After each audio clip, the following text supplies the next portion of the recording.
My ex-wife and her lawyer boyfriend took everything from me. My houses, my cars, my money, and even my own children. Broke and homeless at 71 years old, I walked into the bank with nothing but my grandfather's old rusted metal card. The manager went pale when he saw it. He whispered, "This account has been active since 1945. What I saw on the screen did not just freeze my blood, it gave me the power to burn their entire world to the ground. My name is Harold Foster, and for 50 years I was the man who built this city. I started with a shovel and a strong back, and I ended up with Foster Construction, a $10 million empire. I thought I was securing a legacy for my family. I did not know I was financing my own execution. If you have ever been betrayed by the people you sacrificed everything for, hit the like button and subscribe. Let me know in the comments which city you are watching from, because what I am about to tell you is going to make you question everyone you trust. The sound of the gavel hitting the wood was louder than any jackhammer I had ever used. That sharp crack echoed through the courtroom, signaling the end of my life as a free man. I stood there gripping the mahogany railing until my knuckles turned white, staring at the judge in disbelief. Based on the medical evidence presented regarding Mr. Foster's declining cognitive faculties, the judge said, not even looking me in the eye, "I am granting full power of attorney and conservatorship to his wife, Patricia Foster, effective immediately." The court finds Harold Foster mentally incompetent to manage his own estate. Incompetent.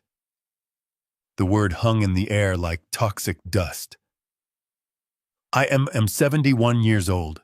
I run 5 miles every morning. I can read a blueprint better than any architect in this state. But there, it was a thick file of forged medical records sitting on the plaintiff's table. They claimed I had advanced dementia.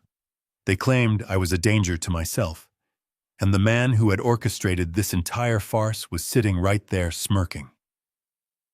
Gavin Thorne. He was 45 years old, wearing a $3,000 suit that I probably paid for indirectly. He was Patricia's lawyer, and as I had suspected for months, he was also the man sleeping in my bed when I was at work. I felt a roar building up in my chest, a primal scream of a man being buried alive. I slammed my hand on the table. "This is a lie," I shouted, my voice booming off the walls. "I built this company from nothing. I am not crazy. That man is a predator." "Mr. Foster, sit down, or you will be held in contempt," the judge warned sternly. But I could not sit down. I looked at Patricia. My wife of 20 years. She was 34 when we met, a struggling actress with big dreams and empty pockets. I gave her the world. I gave her a life of leisure. And now she was pressing a lace handkerchief to her dry eyes, trembling like a frightened bird. "Oh, Harold, please," she sobbed, her voice perfectly pitched for the courtroom audience. "We are just trying to help you. You are not well. You have been forgetting things." I looked at her, really looked at her, and realized I was looking at a stranger. The woman I loved was dead. This was just a parasite who had finally grown big enough to kill the host. 2 bailiffs moved in on me, their hands resting on their belts. I am a veteran. I know how to assess a threat. I knew that if I fought them, if I let my anger take control, I would end up in a cell or a psych ward, which was exactly what Gavin wanted. I forced my muscles to relax. I took a deep breath. "I am fine," I said, shaking off the bailiff's hand. "I am fine." Gavin leaned over as he gathered his papers. He didn't look at me, but he spoke loud enough for only me to hear. His breath smelled of expensive mints and rot. "Don't worry, old man," Gavin whispered. "I will take good care of her. And the company. You just go find a park bench and feed the pigeons. It is over." It took every ounce of discipline I had not to break his jaw right there. The judge banged the gavel again, dismissing the session. Just like that, 50 years of sweat, blood, and sacrifice were signed away. I was stripped of my rights, my assets, and my dignity in less than 20 minutes. Mr. Foster, the bailiff, said, his tone leaving no room for argument. We have orders to escort you to the residence to collect personal effects. You have 30 minutes to vacate the premises. 30 minutes. I had 30 minutes to pack up 71 years of life. The ride to the mansion was silent. I sat in the back of the police cruiser like a criminal. We drove through the iron gates that I had installed myself 10 years ago. We pulled up the long driveway paved with stones I had selected by hand.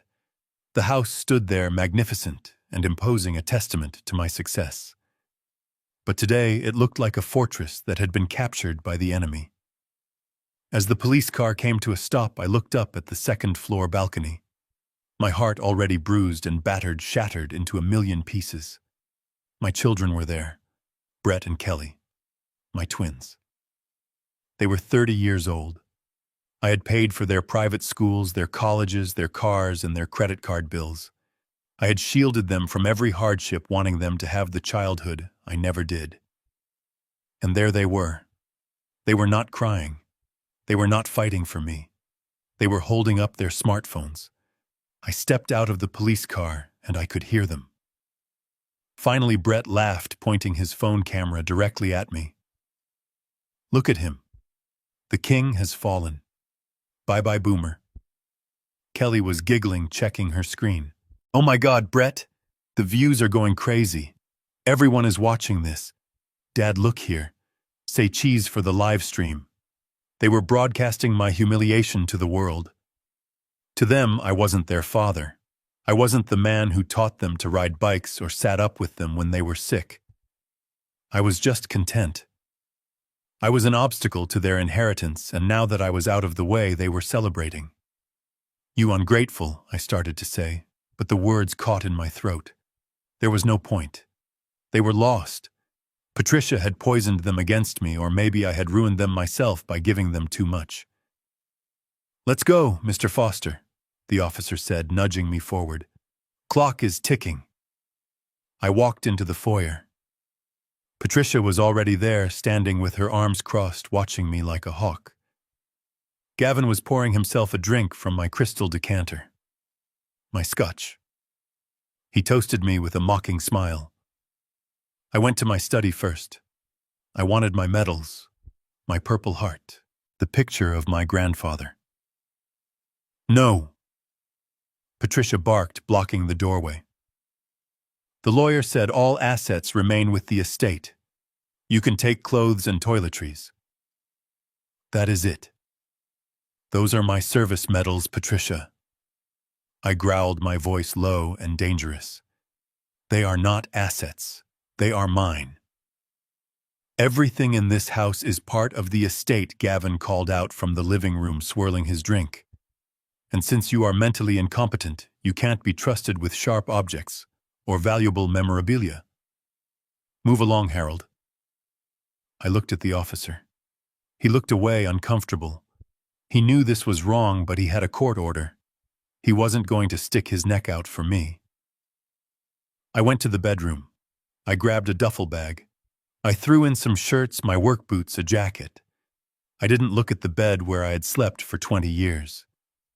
I went to the bathroom and grabbed my toothbrush and razor. 5 minutes left, the officer announced. I walked back downstairs. The twins were still in the hallway, filming. "Get a close-up of the bag," Kelly whispered to Brett. "Let's see what he is taking." I stopped in front of them. I looked at Brett, then at Kelly. I remembered the day they were born. I remembered how small they were. I wanted to tell them that I loved them, that I was sorry it came to this. But the cold, dead look in their eyes stopped me. "Enjoy the money," I said quietly. "I hope it keeps you warm." "We will," Brett sneered. "Don't worry about us. Gavin promised to buy me the new Porsche next week." I walked out the front door. The heavy oak door slammed shut behind me with a finality that shook my bones. I heard the lock click, then the deadbolt. I stood on the porch. The sky had turned a dark, bruised purple. Thunder rumbled in the distance, and then the rain started. Cold, stinging rain that mixed with the sweat on my forehead. I walked down the steps to the driveway. The police officer got back in his car. "You are off the property, Mr. Foster," he said through the window. "Do not come back. If you violate the restraining order, we will arrest you. Good luck." He drove away, leaving me standing there in the rain. I reached for my back pocket to check for my wallet. It was empty. I froze. Then I remembered. In the courtroom before I was escorted out, Gavin's assistant had asked for my personal effects for inventory. They had taken my credit cards, my cash, my ID. I had nothing. No money, no home, no family. I looked down at my hand. I was clenching something tight. I opened my fingers. A single key. It was a rusted, simple metal key on a faded ring. My eyes darted to the side of the driveway past the luxury SUVs and the sports cars that Patricia and the kids drove. Parked near the hedges, half covered in fallen leaves, was my old 1990 Ford F-150. I kept it for sentimental reasons. It was the truck I bought when the company finally started making real money. Patricia hated it. She called it an eyesore and demanded I scrap it. I had refused. I told her it reminded me of where I came from. Now it was the only thing I had left. I walked over to the truck. The rain was soaking through my shirt, chilling me to the bone. I was shivering not just from the cold, but from the shock. An hour ago I was a CEO.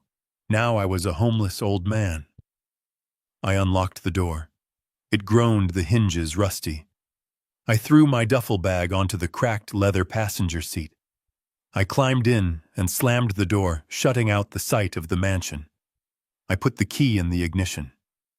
I prayed. Please start. Please, old girl, don't let me down now. I turned the key. The engine sputtered, coughed, and then roared to life with a defiant rumble. I leaned my head against the steering wheel, and for the first time that day, I let the tears fall.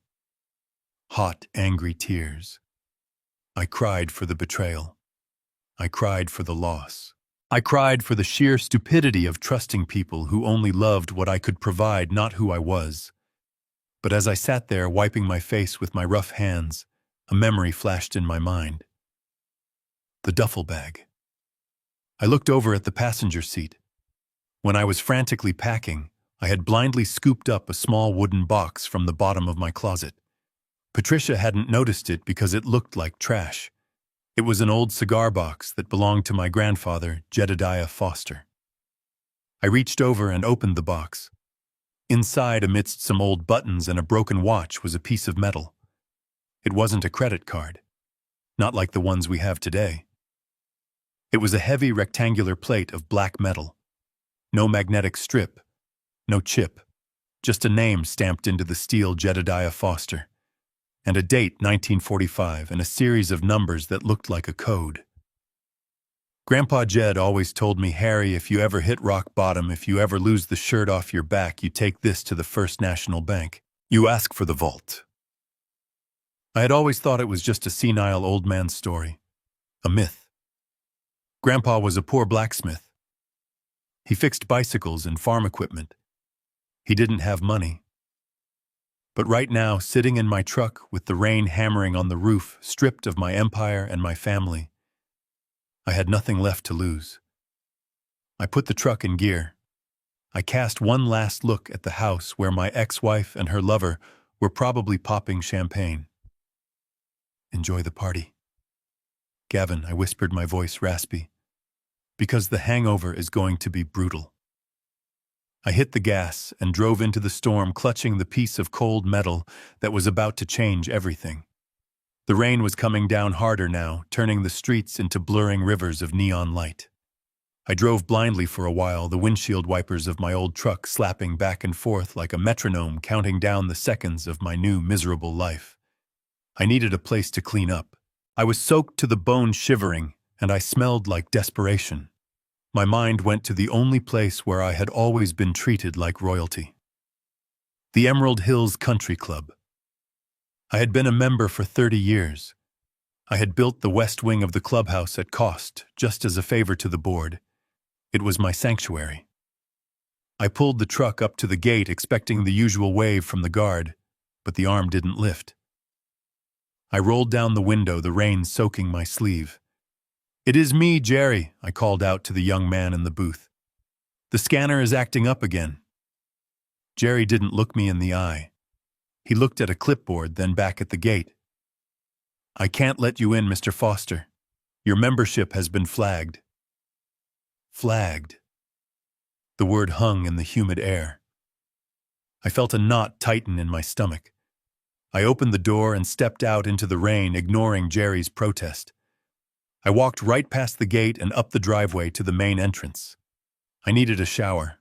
I needed a hot towel. I needed to feel like a human being again. I pushed through the double doors, dripping water onto the pristine marble floor. The lobby was warm, smelling of lilies and old money. The receptionist, a girl I had tipped $100 every Christmas, gasped when she saw me. "Mr. Foster," she stammered, reaching for the phone. "You can't be here."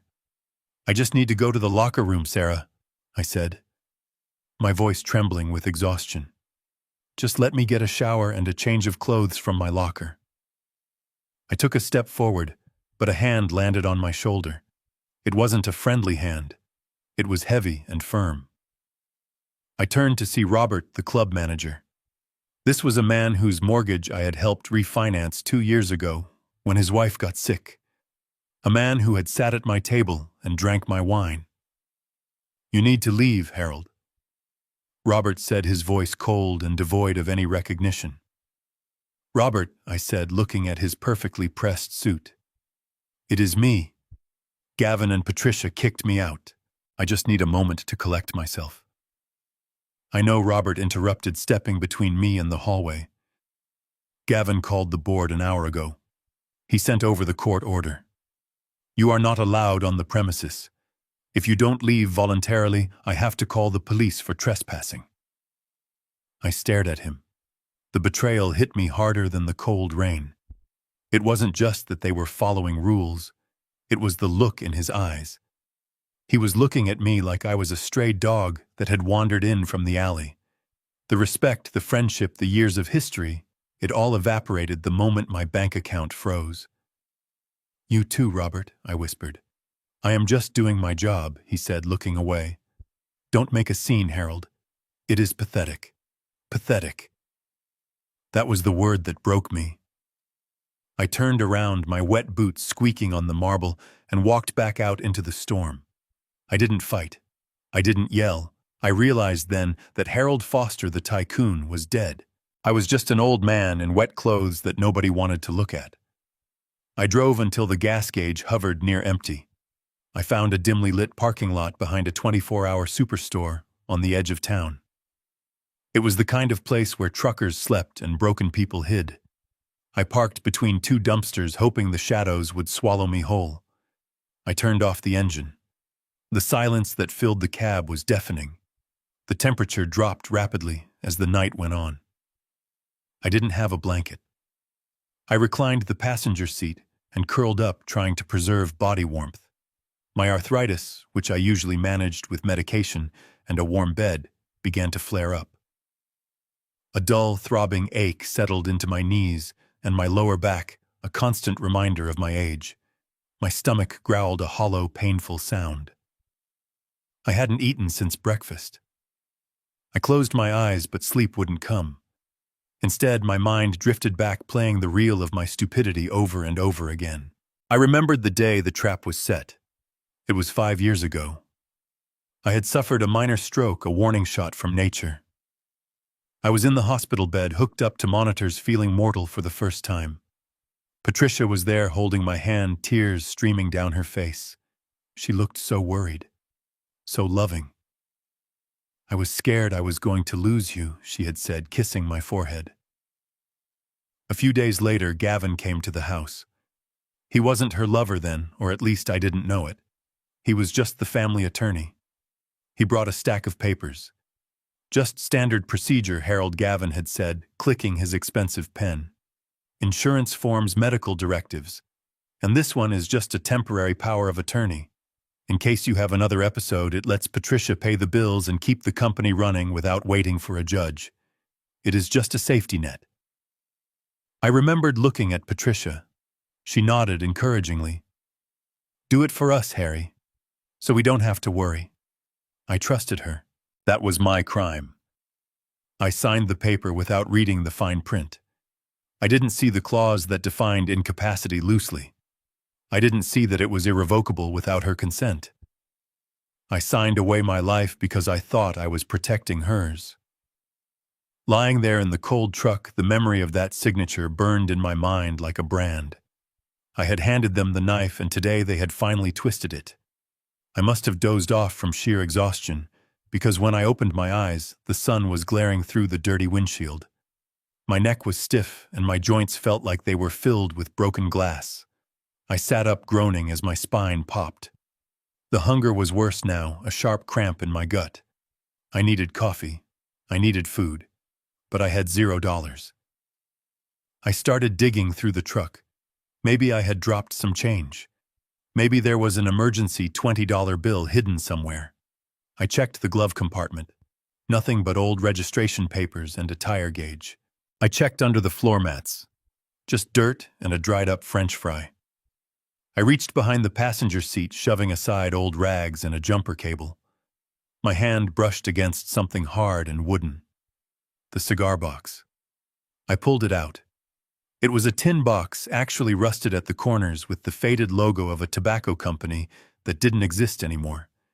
It had belonged to my grandfather, Jedediah. I had thrown it in the duffel bag in a panic, mostly because it was the only thing in the closet that Patricia hadn't bought. I sat with the box on my lap. I almost opened the window to toss it out.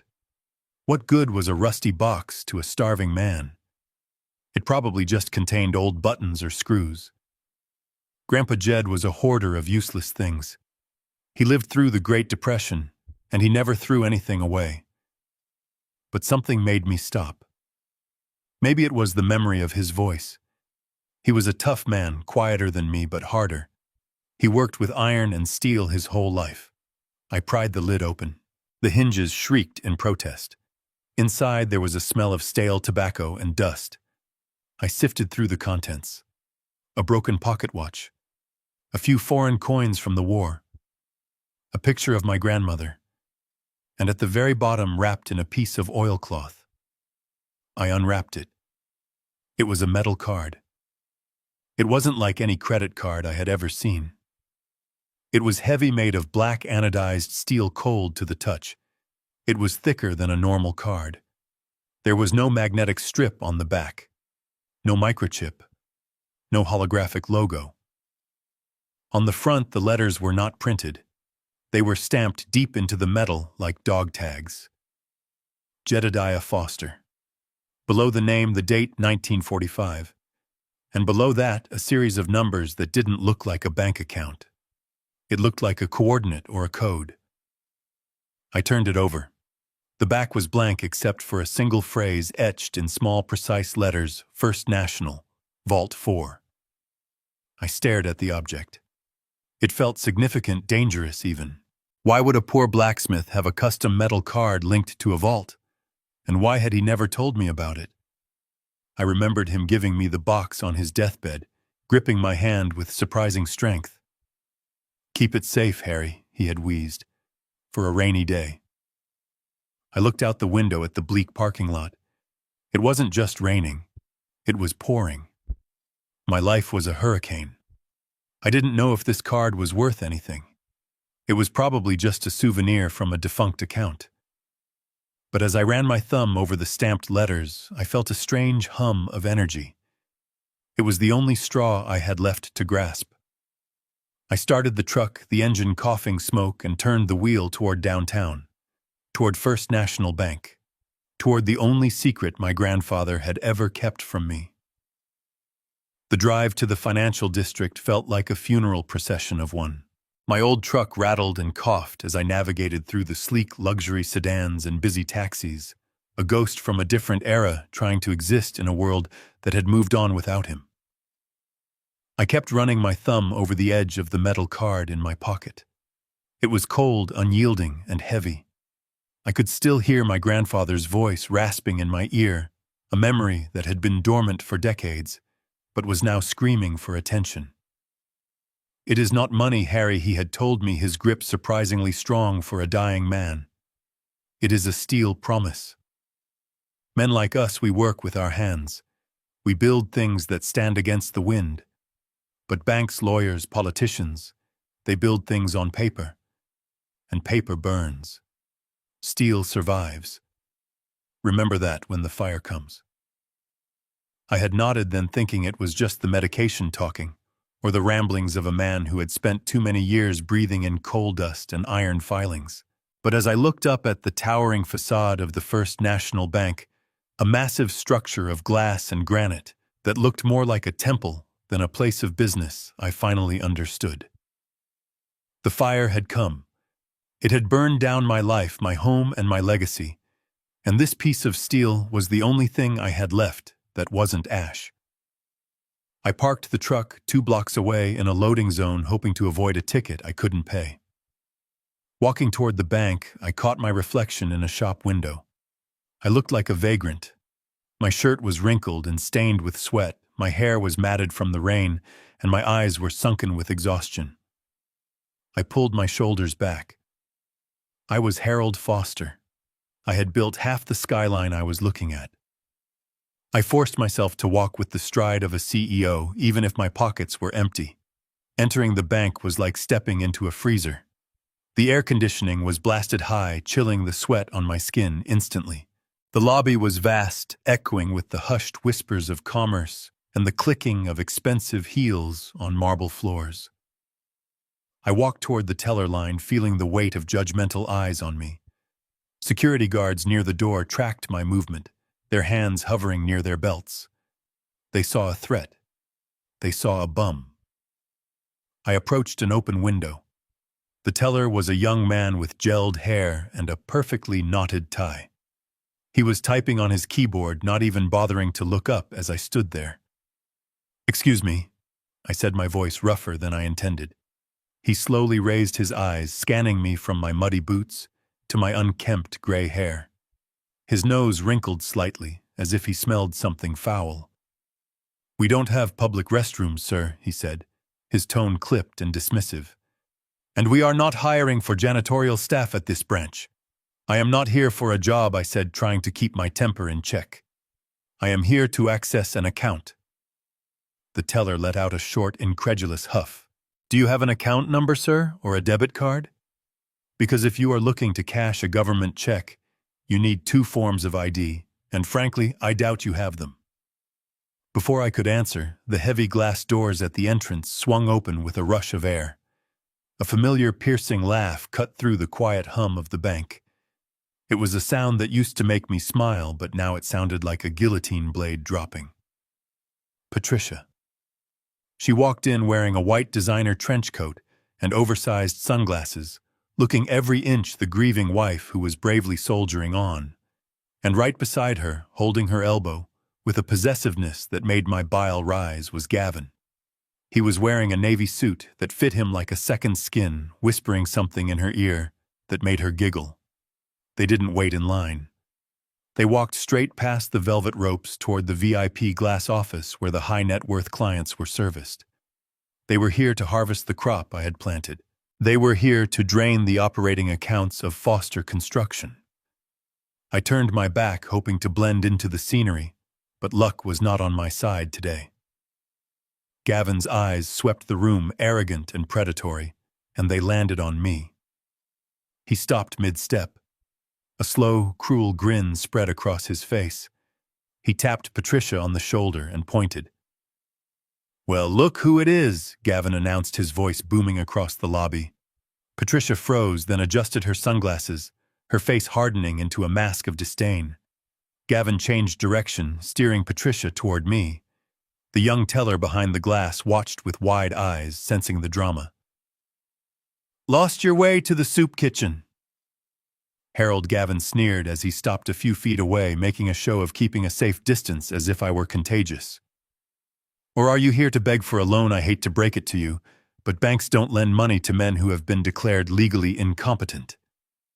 I turned to face them. My heart was hammering against my ribs, but I kept my face stone cold. I am here to handle my business, Gavin, I said quietly. You should go handle yours before you commit another felony. Gavin laughed, a loud barking sound that drew the attention of everyone in the lobby. Customers stopped filling out slips. The security guards took a step closer. Business? What business? You don't have a dime to your name, old man. We have it all. The accounts, the properties, the future. You are a ghost, Harold. You just haven't realized you are dead yet. He reached into his pocket and pulled out a money clip that was thick with cash. My cash. He peeled off a crisp $10 bill. He crumpled it into a ball and tossed it. It hit my chest and fell to the marble floor between my boots. There, Gavin said, his voice dripping with mock pity. Go buy yourself a burger. Stop embarrassing yourself and Patricia. It is pathetic. The lobby was deadly silent. All eyes were on the crumpled bill, then on me. The young teller behind the counter smirked, enjoying the show. I looked at the money. Then I looked at Patricia. She wouldn't meet my eyes. She was looking at her manicure board. I didn't bend down. I didn't pick it up. I reached into my pocket. I am done talking, I said. I pulled out the black metal card. It felt charged with electricity in my hand. I didn't hand it to the teller gently. I raised my hand and brought it down flat onto the polished granite counter. The sound was not a click or a thud. It was a resonant, heavy clang like a hammer striking an anvil. It rang out sharp and clear, vibrating through the glass partition. The young teller jumped back, startled. What is that scrap metal? Gavin scoffed. But before the teller could respond, a door to the executive offices opened. An older man with silver hair and an impeccably tailored three-piece suit stepped out. It was Mr. Henderson, the branch manager. He was a legend in the banking world, a man who had been running this branch since before I built my first house. He was supposed to be retired, but he stayed on for the legacy clients. He had been walking toward the exit, but the sound of the metal on stone stopped him dead in his tracks. He froze, his head tilting slightly, as if he had heard a ghost. He turned slowly. His eyes locked onto the black metal plate sitting on the counter. The color drained from his face instantly, leaving him pale and shaken. He ignored Gavin. He ignored Patricia. He walked toward me, his movements stiff, his eyes wide with a mixture of fear and reverence. He stopped at the counter, his hands trembling slightly as he reached out but didn't dare touch the card. Code 001. Henderson whispered, his voice barely audible in the silent room. He looked up at me, squinting through his bifocals, trying to reconcile the dirty, disheveled man before him with the object on the counter. Who holds the dragon key? He asked, his voice shaking. This account hasn't been accessed since the end of the war. Mr. Henderson did not ask for my ID. He did not ask why I looked like a drowned rat or why I smelled like a wet dog. He simply bowed his head slightly, a gesture of respect that I had not received from anyone in months, and gestured toward the heavy oak door behind the teller line. Please, Mr. Foster, he said, his voice trembling with a mixture of excitement and solemnity. Follow me to the private suite. I looked back at Gavin and Patricia. The smirk had vanished from Gavin's face, replaced by a look of confusion that was slowly curdling into unease. Patricia had lowered her sunglasses, her eyes darting between me and the bank manager. They were trying to process what was happening. Why was the branch manager escorting a homeless man into the executive wing? I didn't say a word to them. I didn't need to. I just picked up the metal card from the counter and followed Henderson. As I passed Gavin, I saw him open his mouth to speak, to assert his authority, but the security guard stepped in front of him, blocking his path. Sorry, sir, the guard said. That area is restricted. The heavy door clicked shut behind me, silencing the noise of the lobby. The sudden quiet was jarring. Henderson led me down a carpeted hallway lined with oil paintings of former bank presidents. We entered his office, a room that smelled of mahogany and leather. He motioned for me to sit in a wingback chair. I hesitated, looking at my muddy pants.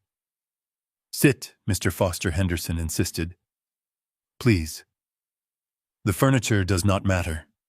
He walked around his massive desk and sat down, not looking at his computer, but staring at the metal card I was holding. He took a deep breath, took off his glasses, and wiped them with a handkerchief. "I have worked at First National for 50 years, Henderson began softly. "I started as a mailroom boy. Your grandfather, Jedediah, was one of the first people I ever met here. He used to come in once a year, always on the same day. He would walk straight to the vault, spend 10 minutes inside, and leave. He never spoke much. He never took a dime out." I leaned forward, the card feeling warm in my hand now. "Mr. Henderson," I said, my voice raspy, "I don't understand." "Grandpa Jed was a mechanic. He fixed bicycles. He lived in a small house on the south side. He died with almost nothing." Henderson chuckled, a dry, knowing sound. "That is what he wanted people to believe. That is what he wanted the government to believe. He was a mechanic, yes. But he was also a man who understood the value of things before anyone else did." Henderson stood up and walked over to a painting on the wall. He swung it open to reveal an old-fashioned wall safe. He spun the dial with practiced ease. Left, right, left. The tumblers clicked. In 1945, when the soldiers were coming home and the city was trying to rebuild, everyone was spending money. Buying cars, buying appliances. But your grandfather, he took his war pay and every cent he made from his shop, and he did something that everyone called crazy. Henderson pulled out a thick, leather-bound ledger. It looked ancient. "He bought bonds," Henderson said, placing the ledger on the desk. "But not just any bonds. He bought urban reconstruction bonds, distressed assets. The city was broke, selling off debt for pennies on the dollar. He bought them all. And then he bought land rights, mineral rights, subterranean rights. He bet on the future of this city when everyone else was betting on comfort." He opened the ledger. The pages were yellowed, filled with rows of handwriting and fading ink. "He set up a blind trust," Henderson explained. "He locked those assets away and instructed the bank to reinvest every single penny of interest. He never touched it. He lived like a pauper so that the compound interest could do its work. For 79 years, this account has been a black hole, sucking in dividends and growing in the dark." I looked at the book. The numbers were staggering. How much, I asked, my throat dry.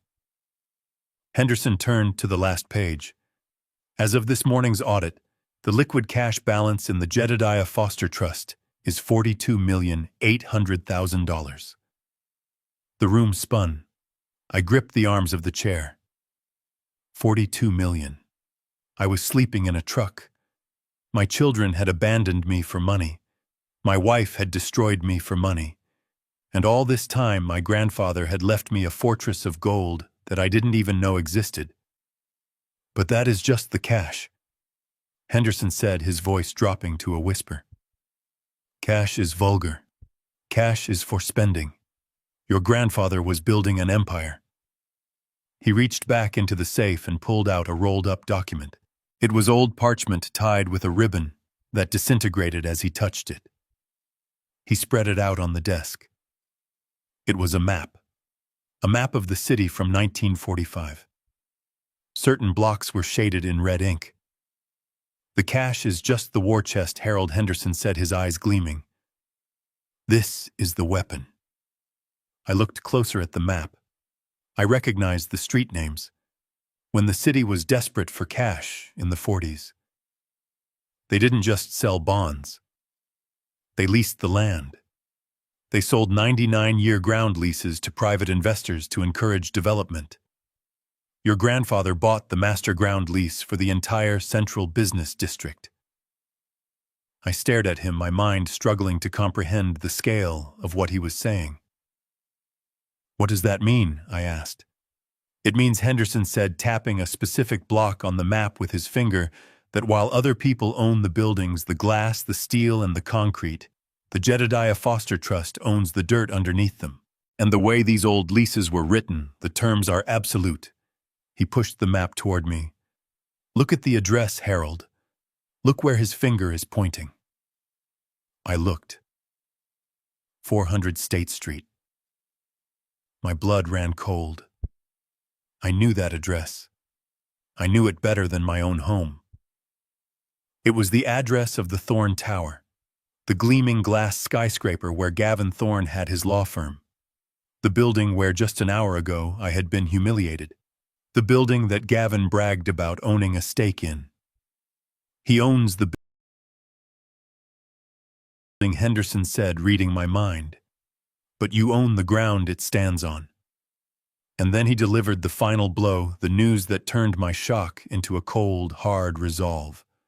I checked the dates before you came in, Henderson said. The 99-year lease for that specific parcel of land expires next Friday.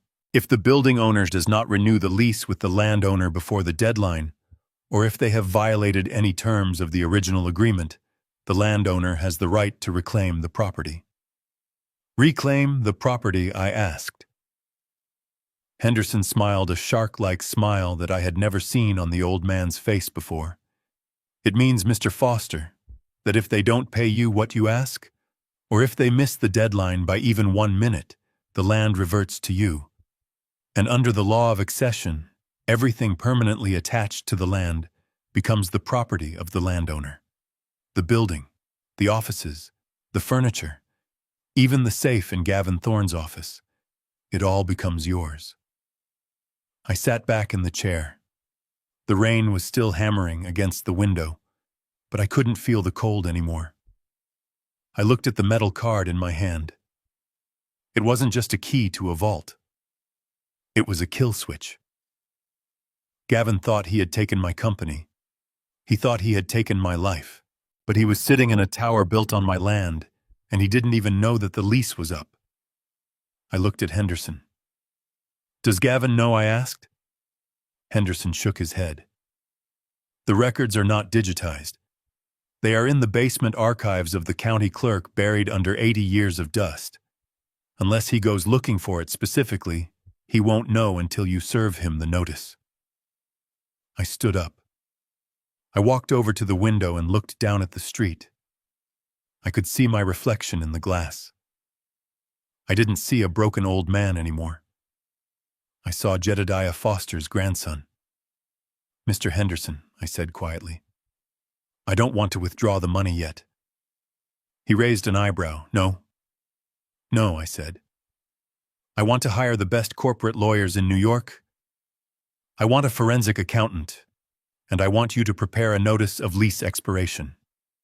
I turned back to him. Gavin Thorne likes to play games with the law. I think it is time I taught him a lesson in history. Henderson closed the ledger with a satisfying thud. I will make the calls, Harold. It will be a pleasure. I walked out of the office. Gavin and Patricia were still in the lobby, arguing with a teller about a withdrawal limit. They turned as I emerged. Gavin looked ready to laugh, ready to make another joke about my poverty. But he stopped when he saw my face. He didn't see fear. He didn't see shame. He saw something he couldn't recognize. I walked right past them, not saying a word. I didn't need to speak. The clock was ticking, and for the first time in a long time, time was on my side. I picked up the document with hands that were still shaking, not from fear anymore, but from a surge of adrenaline that felt like a lightning strike. The paper was heavy, a thick, cream-colored parchment that smelled of cedar and history. The typed letters were slightly uneven, pounded into the fiber by a manual typewriter nearly 80 years ago. I began to read, my eyes scanning the legal jargon that my grandfather had crafted with such foresight. It was a master ground lease, a legal instrument that separated the ownership of the land from the buildings constructed upon it. I knew what these were in theory, but I had never seen one this absolute. Clause 17 stuck out to me like a beacon in the night.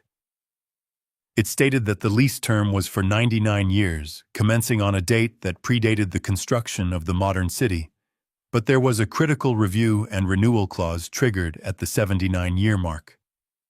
I did the math in my head, then on the scratch pad Henderson pushed toward me. I checked the date on the wall clock. My heart hammered against my ribs. The renewal deadline was not next year. It was not next month. It was in exactly 5 days. I read the next paragraph, and a cold smile touched my lips. It said that if the lessee failed to renew the agreement or renegotiate the terms within the specified window, the lease would automatically terminate. And here was the kicker, the sentence that gave me the power of a god. Upon termination, all improvements, structures, and fixtures attached to the land would revert immediately to the lessor. That meant the landowner didn't just get the dirt back. They got the building. They got the concrete, the steel, the glass, and everything inside it. I looked up at Henderson. He was watching me closely, his hands folded on the desk. "Do you see it, Harold?" he asked softly. "I see it," I whispered. "The Thorn Tower. The building where Gavin has his office. The building he claims to own. He doesn't own it. He is just a tenant on my dirt. And in 5 days he is going to be a squatter."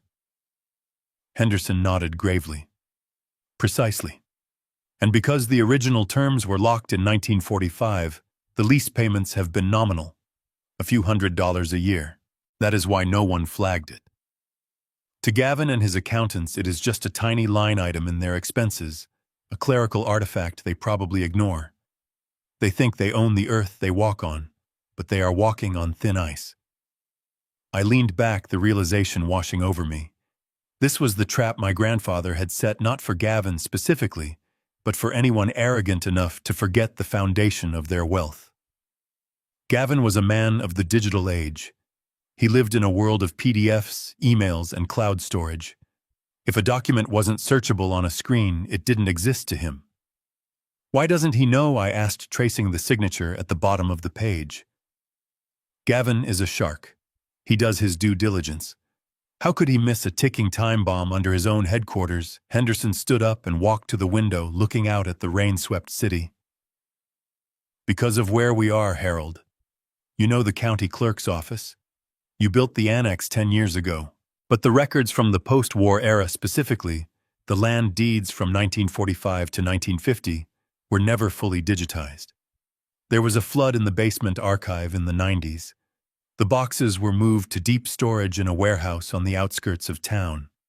To find this lease, you would have to physically go there, put on white gloves, and dig through boxes of moldy paper." He turned back to me with a wry smile. "And men like Gavin Thorne do not dig, they skim." When he bought into that building, his junior associates probably checked the digital title, saw no liens, and assumed the land ownership was standard. They missed the underlying ground lease because it wasn't on the computer.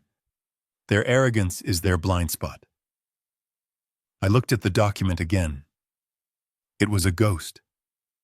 A ghost that was about to haunt Gavin for the rest of his life. For 5 years, he had used the law to dismantle me. He had used forged medical records, obscure statutes, and loopholes to steal my life. Now I held a piece of paper that trumped all of his tricks. It was poetic. He had stolen my company using lies. I was going to take his empire using the truth. Henderson walked back to his desk and opened the ledger again. He tapped the final balance line. $42 million, Harold. It is all yours. I can have a cashier's check ready for you in 10 minutes. You can walk out of here, buy a mansion in Florida, buy a fleet of new trucks, and never think about Gavin or Patricia again. You can live the rest of your life in luxury.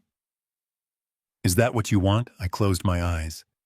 I imagined it for a second. The sun on my face. A fishing boat. Peace. It was tempting. God, it was tempting. I was tired. I was old. I just wanted to rest. But then I saw the image of my twins laughing as they filmed me being kicked out. I saw Patricia's fake tears. I saw Gavin throwing that $10 bill on the floor of the lobby. If I took the money and ran, they would still win. They would still be in that tower laughing at the old man they destroyed.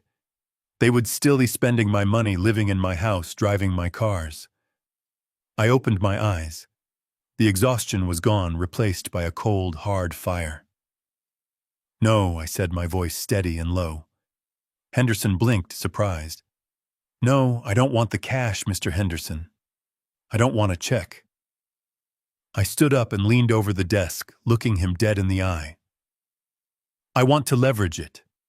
I want you to use this $42 million as collateral."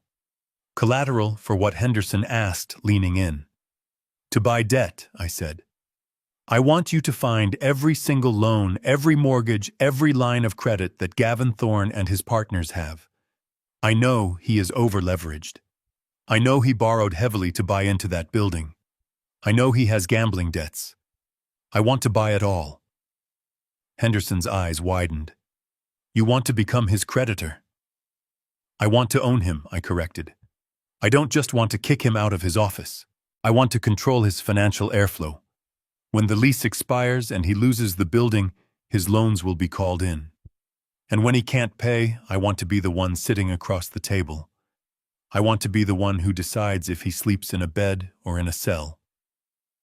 A slow smile spread across Henderson's face. He nodded, a look of profound respect in his eyes. "That is a dangerous game, Harold, but it is a game we can win." He reached for his phone, but I raised a hand to stop him. "Not yet," I said. "We need a team that isn't afraid of Gavin. Everyone in this town is either on his payroll or afraid of his lawsuits. We need sharks." I reached for the notepad on his desk and wrote down a name I hadn't thought of in 20 years. It was a firm in New York, the kind of firm that ate lawyers like Gavin for breakfast. "I need a phone," I said. Henderson slid his private line toward me. I picked up the receiver. My fingers were steady now. I dialed the number. It rang twice before a sharp, professional voice answered. "Sterling's and Associates. How may I direct your call? I need to speak to the senior partner," I said. "Tell him Harold Foster is calling. Tell him the man who built his father's summer house needs a favor. And tell him to pack a bag." I looked at Henderson as I waited for the connection. "I need a forensic accountant and a shark legal team on a private jet to this city tonight," I told the receiver. "I am paying double their hourly rate. And tell them to bring their war paint. We are going hunting." The first thing I bought with my grandfather's money was not a car or a house. It was a razor. I walked into the oldest barber shop in the city, a place with checkerboard floors and the smell of bay rum and talcum powder. I sat in the leather chair and told the barber to take it all off. The gray stubble of homelessness, the shaggy hair of a man who had given up it all, fell to the floor in clumps. When the barber wrapped the hot towel around my face, I felt the last 24 hours of humiliation steaming out of my pores. I was not just cleaning up. I was shedding a skin. When the towel came off, I looked in the mirror. The man staring back was not the confused victim from the courtroom. The eyes were clear, sharp, and cold. I looked like the man who had stared down union strikes in the 80s and navigated recessions in the 90s. I looked like Jedediah Foster's grandson. Next came the armor. I went to a tailor I hadn't visited in 10 years, a man who used to make suits for senators and judges. I didn't buy off the rack. I paid a rush fee that would have bought a small car to have a charcoal gray wool suit fitted to my frame within hours. It was not flashy. It did not shine like the cheap sharkskin suits Gavin wore. It was matte, heavy, and absorbed the light. It was a suit designed for a funeral, and in a way I suppose it was. I was dressing for Gavin's funeral. By the time I walked out onto the street, the sun had broken through the clouds. People didn't look through me anymore. They moved out of my way. I caught a glimpse of myself in a shop window. I looked dangerous. I looked like money. But not the kind of money that buys happiness. The kind of money that buys silence. I took a cab to the luxury hotel where Henderson had set up a command center. The penthouse suite was already buzzing with activity. Henderson had been true to his word. The team he assembled was frighteningly efficient. But the man waiting for me in the living area was the one I needed to see first. His name was Reynolds. He was a private investigator who used to work for the FBI in their financial crimes division. He didn't look like a TV detective. He looked like an accountant who had seen too many dead bodies. He had a stack of files on the coffee table and a half-empty cup of coffee. "Mr. Foster," Reynolds said, standing up to shake my hand. His grip was dry and firm. "You are going to want to sit down for this."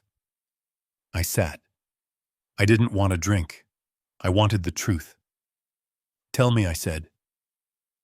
Reynolds opened the first file. It was a web of transactions, red lines connecting shell companies to offshore accounts. "Gavin Thorne is not just a bad lawyer." Reynolds began, his voice flat and clinical. "He is a desperate gambler." He slid a photo across the table. It showed Gavin arguing with a man in a leather jacket outside a nightclub. "Your wife Patricia thinks Gavin is a financial genius who is restructuring your company to save it. The truth is, Gavin has been bleeding your company dry for 6 months. He got hooked on cryptocurrency futures. He leveraged his own firm, then he leveraged his share of the building. And when that wasn't enough, he started dipping into the operating capital of Foster Construction." I felt a vein throb in my temple. My company. The company I built brick by brick. "He lost it all," Reynolds continued. "The market crashed last month. Gavin is down $12 million. But he didn't borrow from a bank, Mr. Foster. Banks ask too many questions. He borrowed from private lenders, specifically a syndicate operating out of Little Odessa, the Russian mob." I leaned back, letting out a low whistle. "Gavin wasn't just unethical. He was dead-walking. That is why he needed to declare you incompetent so fast," Reynolds explained. "He needed full control of your assets to pay the interest on his loans. The principal is due next week. If he doesn't pay, they won't sue him. They will break his legs and then they will kill him." "So what is he doing?" I asked, though I dreaded the answer. "He is liquidating," Reynolds said. "He is selling off the assets of Foster Construction for cash. Fast cash. Which means he is selling them for 30 cents on the dollar." Reynolds pulled out another stack of photos. My heart stopped. "These were taken this morning at your main equipment yard." I looked at the glossy prints. There were my excavators, my cranes, the massive yellow Caterpillar bulldozers that were the heart of my business. I knew every scratch on them. I knew which ones had tricky ignitions. I saw men I didn't recognize loading them onto flatbed trucks. "He is selling the fleet to a scrap dealer in Ohio," Reynolds said quietly. "He is selling machines worth $500,000 for $50,000 cash. He is gutting the company to save his own skin." I stared at the photo of a specific excavator unit number 4. I had bought that machine the week the twins were born. I had painted their names on the inside of the cabin door. Now it was being chained down like a captured animal destined to be melted down for scrap metal. The sadness I had felt earlier evaporated. The grief for my lost marriage, the pity for my lost relationship with my children, it all burned away. In its place was a cold, white-hot rage. It was the kind of anger that doesn't make you scream. It makes you focus. "He is selling my children's inheritance to pay a gambling debt," I whispered. Reynolds nodded. "And Patricia has no idea. She thinks he is reinvesting in technology. She signed the release forms this morning." I stood up and walked to the window. The city looked different from up here. It looked like a chessboard. "He thinks I am powerless," I said to the glass. "He thinks I am an old man crying in a park." Just then, the heavy oak door of the suite opened. A man walked in who looked like he owned the hotel. He was tall, wearing a pinstripe suit that cost more than my first house, and he carried a leather briefcase that looked like it contained nuclear codes. "Sterling," I said, turning around. The New York lawyer smiled. It was a smile full of teeth, the smile of a predator who has just cornered its prey. "Mr. Foster," Sterling said, his voice booming and confident. "I hope you haven't made plans for dinner, because we have some celebrating to do." He walked over to this table and dropped a thick document on top of Reynolds's photos. "My team has been busy," Sterling said. "We spent the last 4 hours on the phone with 3 different banks, and that shadow syndicate Reynolds identified." "You talked to the loan sharks?" I asked. Sterling laughed. "Mr. Foster, when you offer 100 cents on the dollar in immediate wire transfer funds, even criminals become very cooperative businessmen. We bought the paper." He tapped the document with his index finger. "We bought the mortgage on Gavin's penthouse. We bought the lien on his Porsche. We bought his maxed-out credit card debt. And most importantly, we bought the promissory notes he signed with the Russians." I looked at the stack of papers. It represented millions of dollars of bad decisions, millions of dollars that Gavin owed to dangerous people. And now I asked. Now Sterling said, his eyes gleaming with malicious delight. "He doesn't owe the bank. He doesn't owe the Russians. He owes the Jedediah Foster Trust. He owes you." Sterling poured himself a glass of water from the pitcher on the table. "We own 100% of his debt, Harold. Every penny. And because the terms of these private loans are quite aggressive, we have the right to call them in immediately if we suspect the borrower is insolvent." "And is he insolvent?" I asked. Sterling pointed to the photos of my equipment being sold. "He is selling assets below market value. That is a textbook definition of financial distress. We can freeze him. We can foreclose on him. We can strip him naked in the middle of Times Square if we want to." I looked at the document, then at the photo of my excavator. Gavin had tried to erase me. He had tried to turn my life into scrap metal. Now I held the deed to his soul. I picked up the phone. "Don't call the loans in yet," I said. Sterling looked confused. "Why not?" "We have him by the throat. Because I want him to feel safe," I said, my voice dropping to a whisper. "I want him to have his party tonight. I want him to stand on that stage and brag about his success. I want him to think he has won." I looked at the clock. The party started in 2 hours. "I am going to that dinner," I said, "and I am going to watch him choke on his own arrogance." I turned to Reynolds. "Get the car, and make sure the trunk is empty. I have a feeling we are going to need the space for some trophies." The transformation was complete. The victim was gone. The old man was gone. All that was left was the creditor. And I was coming to collect. Sterling sat at the mahogany conference table, his phone placed in the center like a detonator. He gave me a nod, signaling that the connection was secure and the recording software was running. I sat in the corner of the room, hidden from view, even though it was a voice call, feeling a strange mixture of tension and anticipation. We were about to dangle a piece of meat in front of a starving wolf. Sterling hit the dial button. The line rang 3 times before Gavin picked up. "This is Gavin Thorne." His voice clipped and impatient. "I am in the middle of a meeting. Make it quick." "Mr. Thorne," Sterling said, his voice transforming into a smooth, aristocratic baritone that reeked of old money. "My name is Arthur Pendleton. I represent a private equity group based in Zurich. We have been monitoring the commercial real estate market in your district, and my clients have developed a rather sudden and intense interest in your property at 400 State Street." I could hear the shift in Gavin's breathing. The arrogance vanished, replaced by curiosity. "The Thorne Tower?" Gavin asked, trying to sound casual. "It is a premier location, but it is not currently on the market, Mr. Pendleton. We have long-term plans for the site." "That is unfortunate," Sterling said, feigning disappointment. "We are looking for an immediate acquisition to anchor our portfolio before the quarter ends. We are prepared to offer $20 million for the building and all attached assets, all cash. 7-day close." There was a silence on the other end of the line. I knew exactly what Gavin was doing. He was doing the math. The building was worth $10 million on a good day, and he was underwater on it. $20 million would wipe out his gambling debts to the Russians, pay off the high-interest loans he had taken against my company, and leave him with a massive profit. It was a lifeline thrown to a drowning man, but he didn't know the lifeline was a noose. 20 million, Gavin repeated, his voice cracking slightly. That is a significant premium. We value speed over price, Mr. Thorne, Sterling pressed. But there is a condition.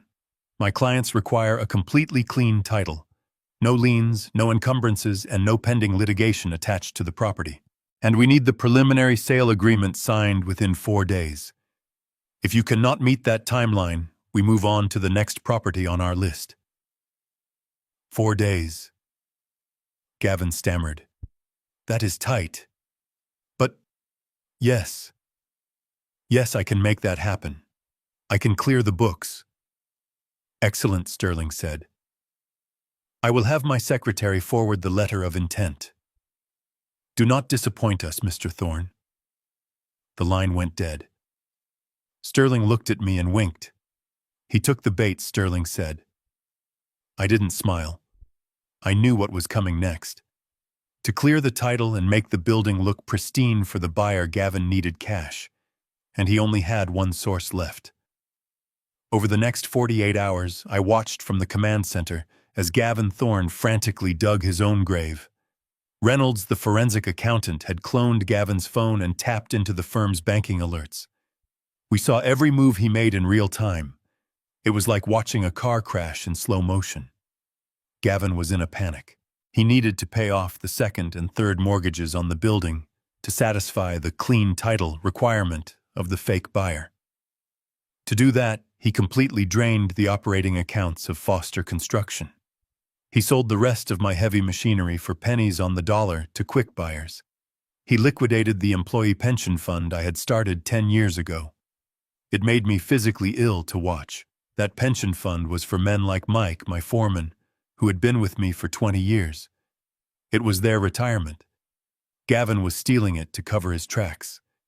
He is emptying the accounts, Reynolds reported, pointing to the screen. He just wired $2 million to the secondary mortgage holder. He is wiping out the company's liquidity. Let him, I said, my voice cold.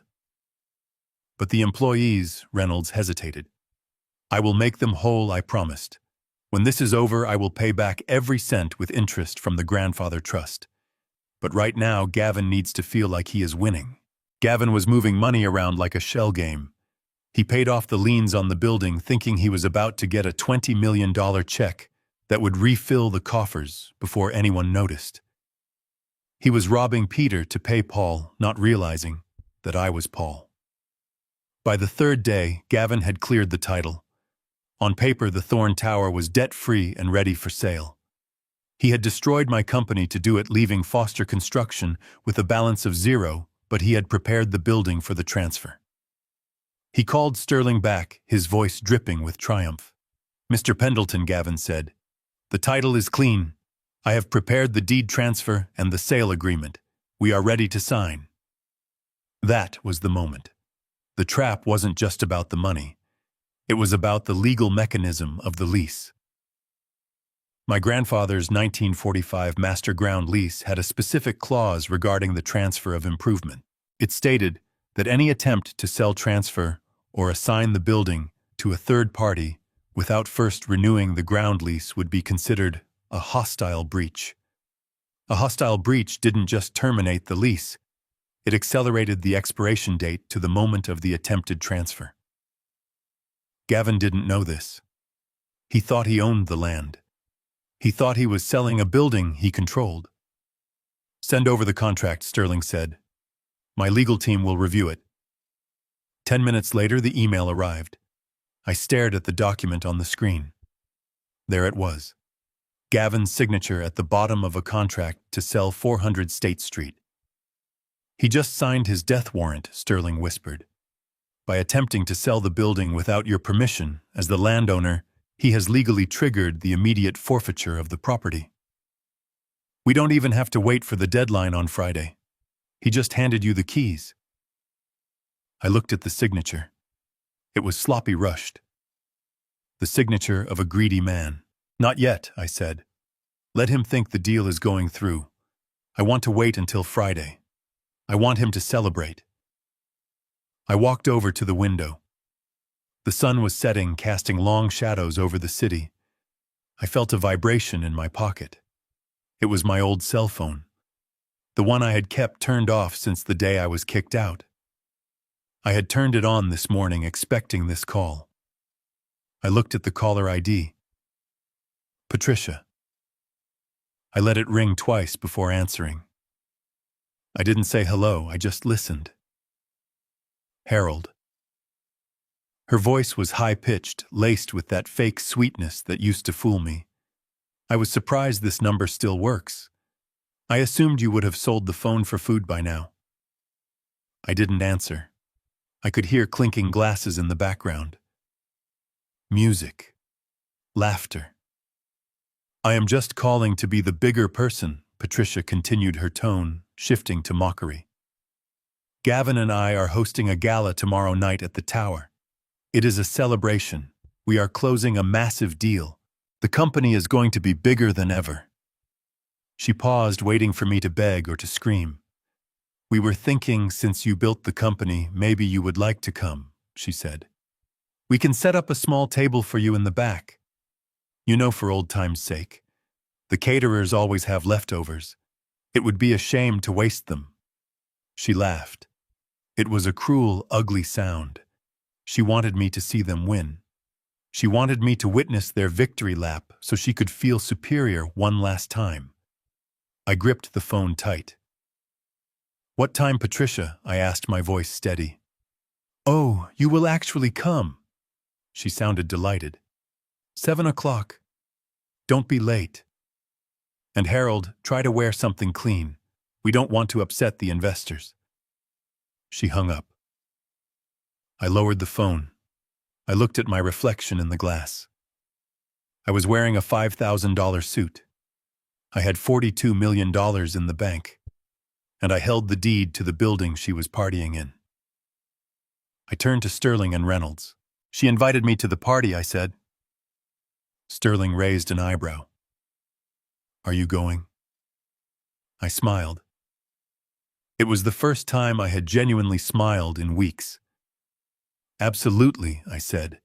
It would be rude not to attend my own housewarming party. I checked my watch. 24 hours. 24 hours until the lease expired. 24 hours until the ground opened up and swallowed them whole. Get the paperwork ready, I told Sterling, and call the police commissioner. Tell him I might need a few officers to help with crowd control. I have a feeling the entertainment is going to be explosive. The lobby of the Thorn Tower had been transformed into a palace of glass and light. Crystal chandeliers hung from the vaulted ceilings, and servers in white tuxedo jackets moved through the crowd with trays of champagne and caviar. It was a gathering of the city's elite, the sharks and the socialites, all there to celebrate Gavin Thorne's supposed triumph. They were standing on marble floors that my grandfather had paid for drinking wine in a building that sat on earth owned by my bloodline. I arrived at exactly 7 o'clock. I didn't come in the back way as Patricia had suggested. I walked through the main revolving doors flanked by 2 of Sterling's private security detail. They were massive men, silent and imposing, but tonight I felt taller than both of them. My charcoal suit absorbed the flash of the photographer's cameras.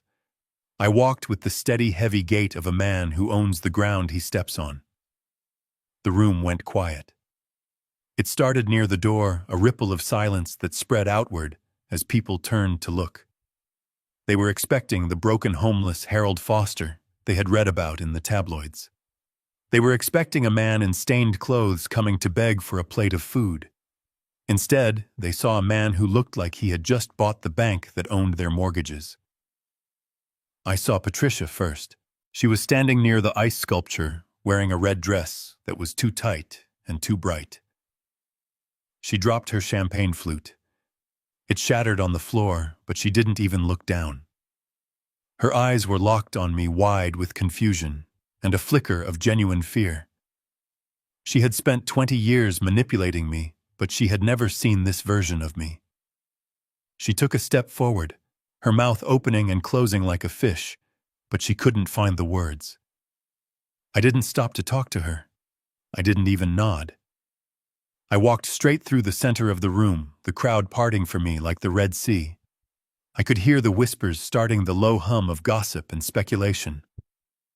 Who dressed him? Where did he get the money? Is that really Harold? I took a glass of champagne from a passing tray. The server's hand was shaking. I took a sip. It was vintage Dom Perignon. Gavin was spending money he didn't have to impress people who didn't care. I found a spot near the front of the stage, leaning casually against a pillar. I waited. Gavin was up on the podium, basking in the spotlight. He hadn't seen me come in yet. He was too busy loving the sound of his own voice. He was holding a microphone in one hand and a tumbler of scotch in the other, his face flushed with alcohol and victory. "We did it," Gavin bellowed, raising his glass to the ceiling. "They said the market was dead. They said this building was a sinking ship. But today I am proud to announce that we have secured a deal that will change the skyline of this city forever. $20 million, ladies and gentlemen. That is what vision looks like." The crowd applauded politely, but their eyes kept darting back to me. Gavin noticed the distraction. He frowned, squinting against the stage lights, trying to see what was pulling the attention away from him. Then he saw me. He froze. The smile didn't leave his face, but it turned rigid like plastic. He blinked, rubbing his eyes as if he were seeing a hallucination. He looked at my suit. He looked at the security guards behind me. He looked at the way I was holding the champagne glass, not with the desperation of a drunk, but with the ease of a connoisseur. "Well, look who decided to show up," Gavin said into the microphone, his voice booming through the speakers. The feedback squealed for a second, making everyone wince. He tried to recover his composure, tried to turn it into a joke. He laughed, but it sounded forced and brittle. "Ladies and gentlemen, give a round of applause for Harold Foster, the man who laid the foundation of this company, literally. I think he actually poured the concrete for the parking lot downstairs." A few people chuckled nervously, but most stayed silent. They could feel the tension in the room. It was thick enough to choke on. Gavin didn't like the silence. He needed to be the alpha. He needed to humiliate me to feel tall. He stepped closer to the edge of the stage, pointing a finger at me. "I invited Harold here tonight, out of charity." Gavin sneered, his slur becoming more pronounced. "Because even though he is a confused old man who lost his mind, we still appreciate the past. Thanks for the shovel work, Harold. But the suits are talking now. Why don't you go find the buffet table? I hear the shrimp is excellent." He waited for me to explode. He waited for me to scream, to throw a punch, to give the security guards a reason to drag me out. That was the script he had written in his head. But I didn't follow the script. I slowly raised my champagne glass toward him. I didn't frown. I didn't scowl. I smiled. It was a small, polite smile. The kind of smile a parent gives a toddler who is throwing a tantrum. I took a slow sip of wine, never breaking eye contact. The silence stretched out. 5 seconds. 10 seconds. It became uncomfortable. Then it became unbearable. Gavin began to sweat. I could see the beads forming on his forehead under the stage lights. Why wasn't I fighting back? Why did I look so calm? Why did I look like I knew something he didn't? Gavin loosened his tie. He tried to speak again, but his voice wavered. "Anyway," he stammered, "to the future." He downed his drink in one gulp and stumbled off the stage. The music started up again, a loud jazz number meant to cover the awkwardness, but the party was dead. The energy had been sucked out of the room. Gavin didn't go to Patricia. He made a beeline for the bar. I watched him pour himself another double. He was shaking. He felt the predator in the room, but he didn't know where the teeth were. I waited until he was alone in a corner, pretending to check his phone. I finished my champagne, placed the glass on a passing tray, and walked over to him. He saw me coming and straightened up, puffing out his chest. "You have a lot of nerve coming here dressed like that," Gavin hissed. "Who paid for the suit?" Harold, did you steal a credit card? I will have you arrested before dessert is served. I stepped into his personal space. I was an inch taller than him, and without the platform of the stage, he looked small. Hello, Gavin, I said softly. Get out, he spat. You are trespassing. Actually, I said, leaning in close so only he could hear. That is a funny word to use. Trespassing. I reached out and adjusted his lapel. He flinched, but he didn't pull away. He was paralyzed by the look in my eyes. You asked me who paid for the suit, I whispered. My grandfather did. Jedediah Foster. Gavin frowned. Who? The man who bought the ground. We are standing on in 1945. I continued, my voice low and steady. Gavin rolled his eyes. You are senile. You are talking nonsense again. Am I asked. Tell me, Gavin. In all your due diligence, in all your rush to sell this building to my friends from Zurich, did you ever check the ground lease? He froze. The color drained from his face so fast it looked like a magic trick. The ground lease, he repeated, his voice barely a squeak. You signed a contract to sell the building, I said. But you forgot to ask the landlord for permission. And you forgot to renew the lease. I tapped the face of my watch. It expires tonight, Gavin. At midnight.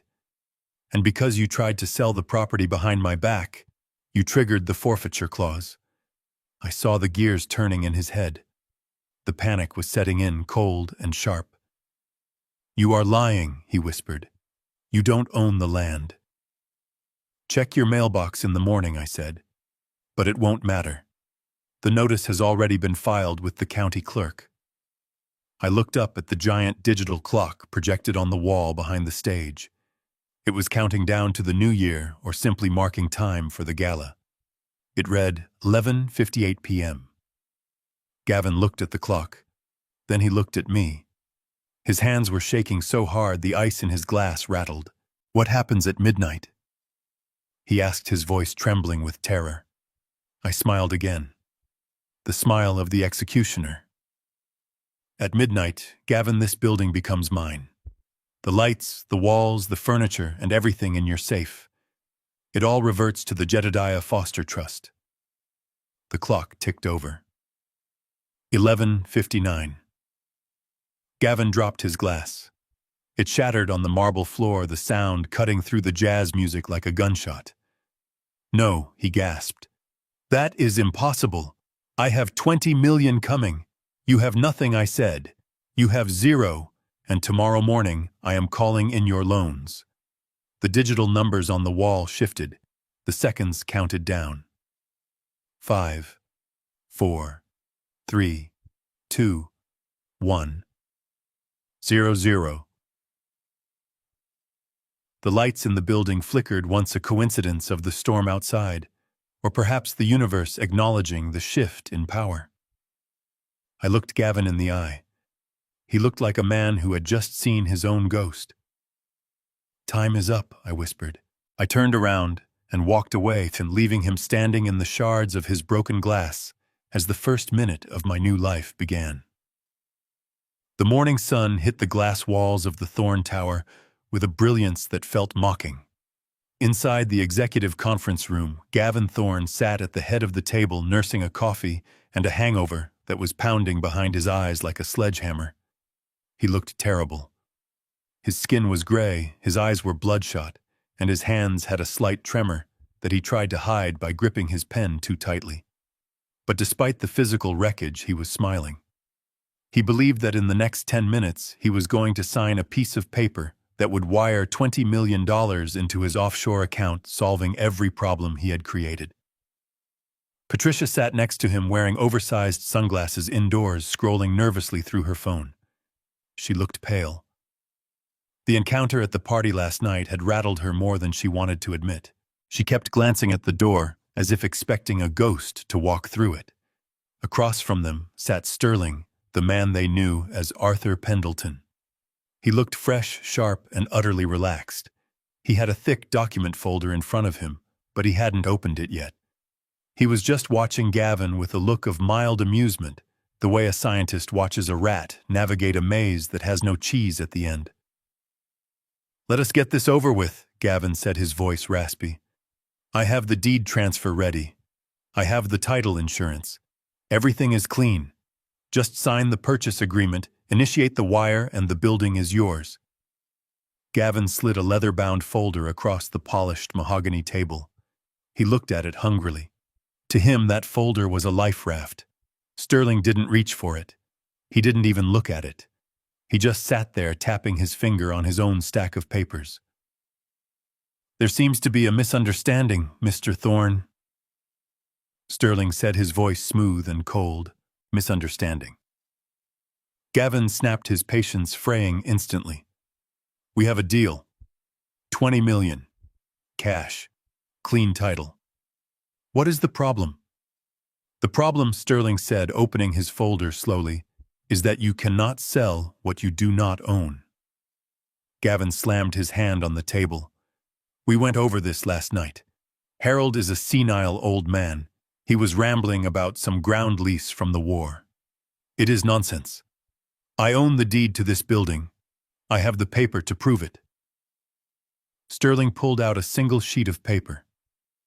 It wasn't a contract. It was a court order stamped with the seal of the county clerk and signed by a judge at 8 o'clock this morning. He slid it across the table. "That is a notice of reversion and eviction," Sterling said. Gavin looked at the paper. He squinted, reading the legal text. His mouth opened, but no sound came out. "As of midnight last night, the 99-year master ground lease for this parcel of land expired." Sterling explained, his tone clinical. "Since the lessee, that is, you failed to renew the agreement with the trust, the land has reverted to the owner. And under Clause 24 of the original 1945 agreement, all improvements attached to the land, including this tower, all fixtures and all contents, are now the sole property of the Jedediah Foster Trust." Gavin stared at the paper. He flipped it over. He read it again. He looked like a man trying to read a map in a foreign language while his car was driving off a cliff. "This is insane," Gavin whispered. "You can't just take a skyscraper. There are laws. I have rights." "You had rights until 11:59 p.m. yesterday," Sterling corrected.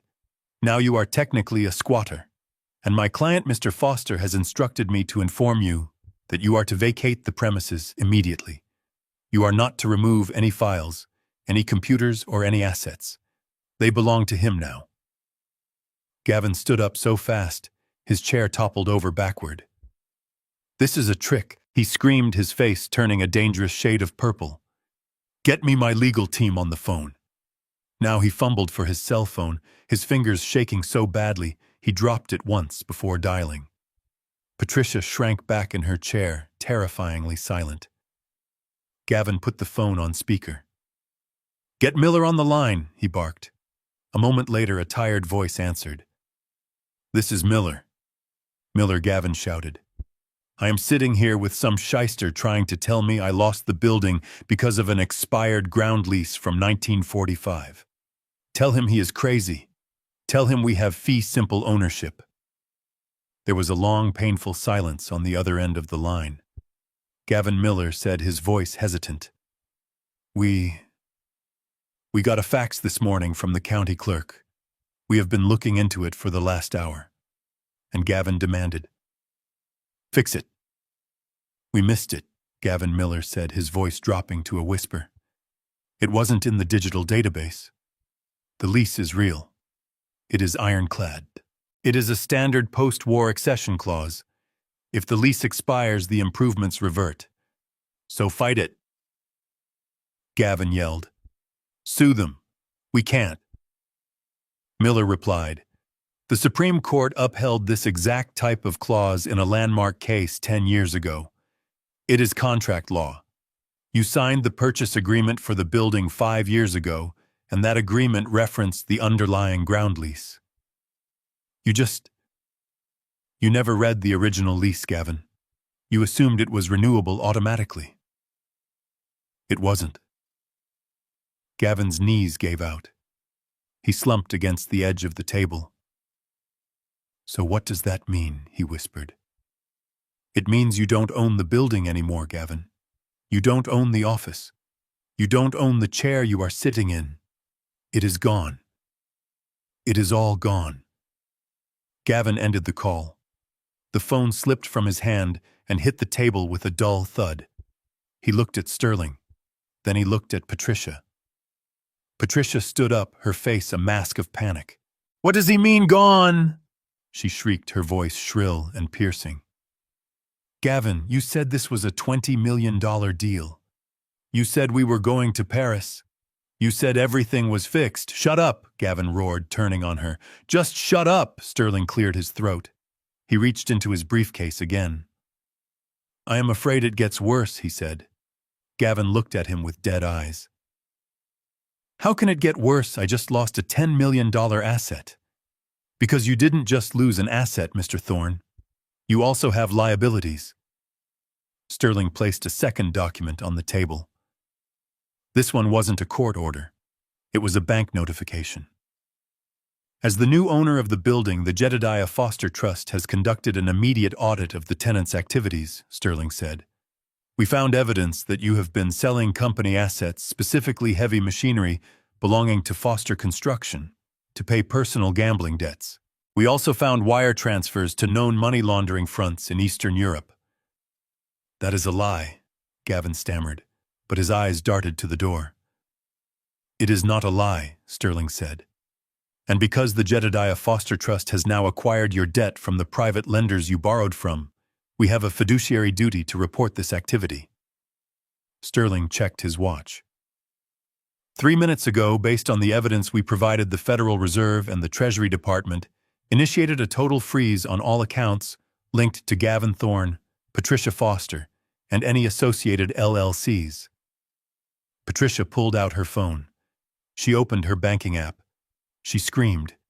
It was a primal, horrifying sound. "Access denied," she sobbed, staring at the screen. "Account suspended." "Gavin, my cards, my checking account, even the joint account with the kids. It is all locked. I can't access my money," Gavin gasped. "It is not your money anymore," Sterling said coldly. "It is evidence." Gavin looked around the room. The walls of the conference room felt like they were closing in. He ran to the window and looked down. He was trapped. He had no money. He had no building. He had no friends. And the woman he had destroyed a marriage for was now looking at him with pure hatred. "You did this," Patricia hissed, lunging at him. "You idiot! You promised me we were safe. You stole my husband's company and you lost it." She started hitting him, flailing her arms, her long nails scratching at his face. Gavin pushed her away hard. She fell back into her chair, sobbing hysterically. "I need to leave," Gavin muttered. "I need to get to the airport." He started moving toward the door. He was going to run. He was going to try and make it to a non-extradition country with whatever cash he had in his pocket. But the door opened before he could reach it. It wasn't a lawyer. It wasn't a banker. It was a wall of blue uniforms. Standing at the front was Police Chief O'Malley. He was a man of 60, with a face carved from granite and a mustache that had seen 30 years of crime scenes. He had been my grandfather's fishing buddy. He had been at my wedding.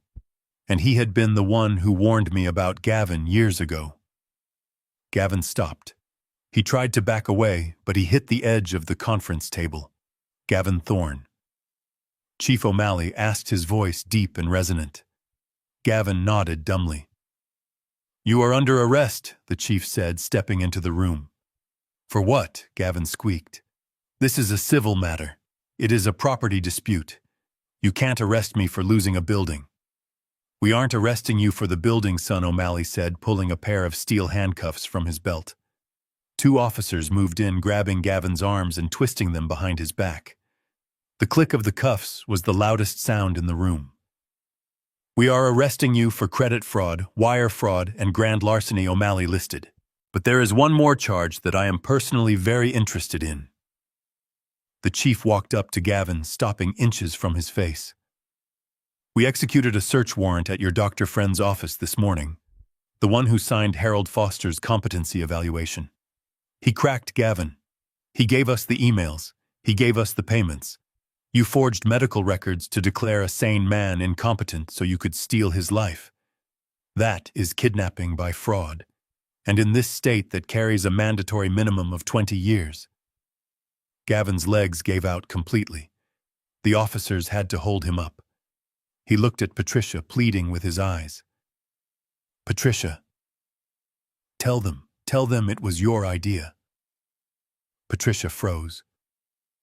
She looked at the police. She looked at Gavin. Then she looked at the door where I was standing.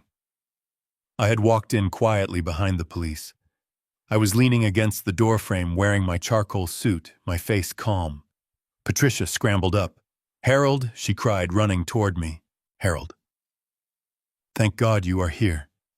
He tricked me. He forced me to sign those papers. I didn't know. You have to tell them. I am your wife." I looked at her. I looked at the tears ruining her makeup. I looked at the woman who had watched me being thrown out into the rain and laughed. I looked at Chief O'Malley. "Officer," I said calmly, "I believe she is an accomplice. Her signature is on every check." Patricia screamed as a female officer stepped forward and spun her around. "No, Harold. Please, we have children." "The twins are adults, Patricia," I said, "and they are about to learn a very hard lesson about earning their own way." I watched as they dragged Gavin and Patricia out of the office. Gavin was weeping now, begging for a deal. Patricia was cursing me. As they disappeared down the hallway, Chief O'Malley turned to me and tipped his cap. "Your grandfather would have been proud, Harry," he said. I looked around the empty conference room. I looked at the view of the city I had helped build. I walked over to the table and picked up the deed that Sterling had left there. "It is done," I whispered. But I wasn't finished yet. There was one last thing to do. I had the building, I had the justice. Now I needed to build the legacy. The walk from the executive suite to the police cruiser was the longest mile of Gavin Thorne's life. Chief O'Malley didn't take him down the service elevator.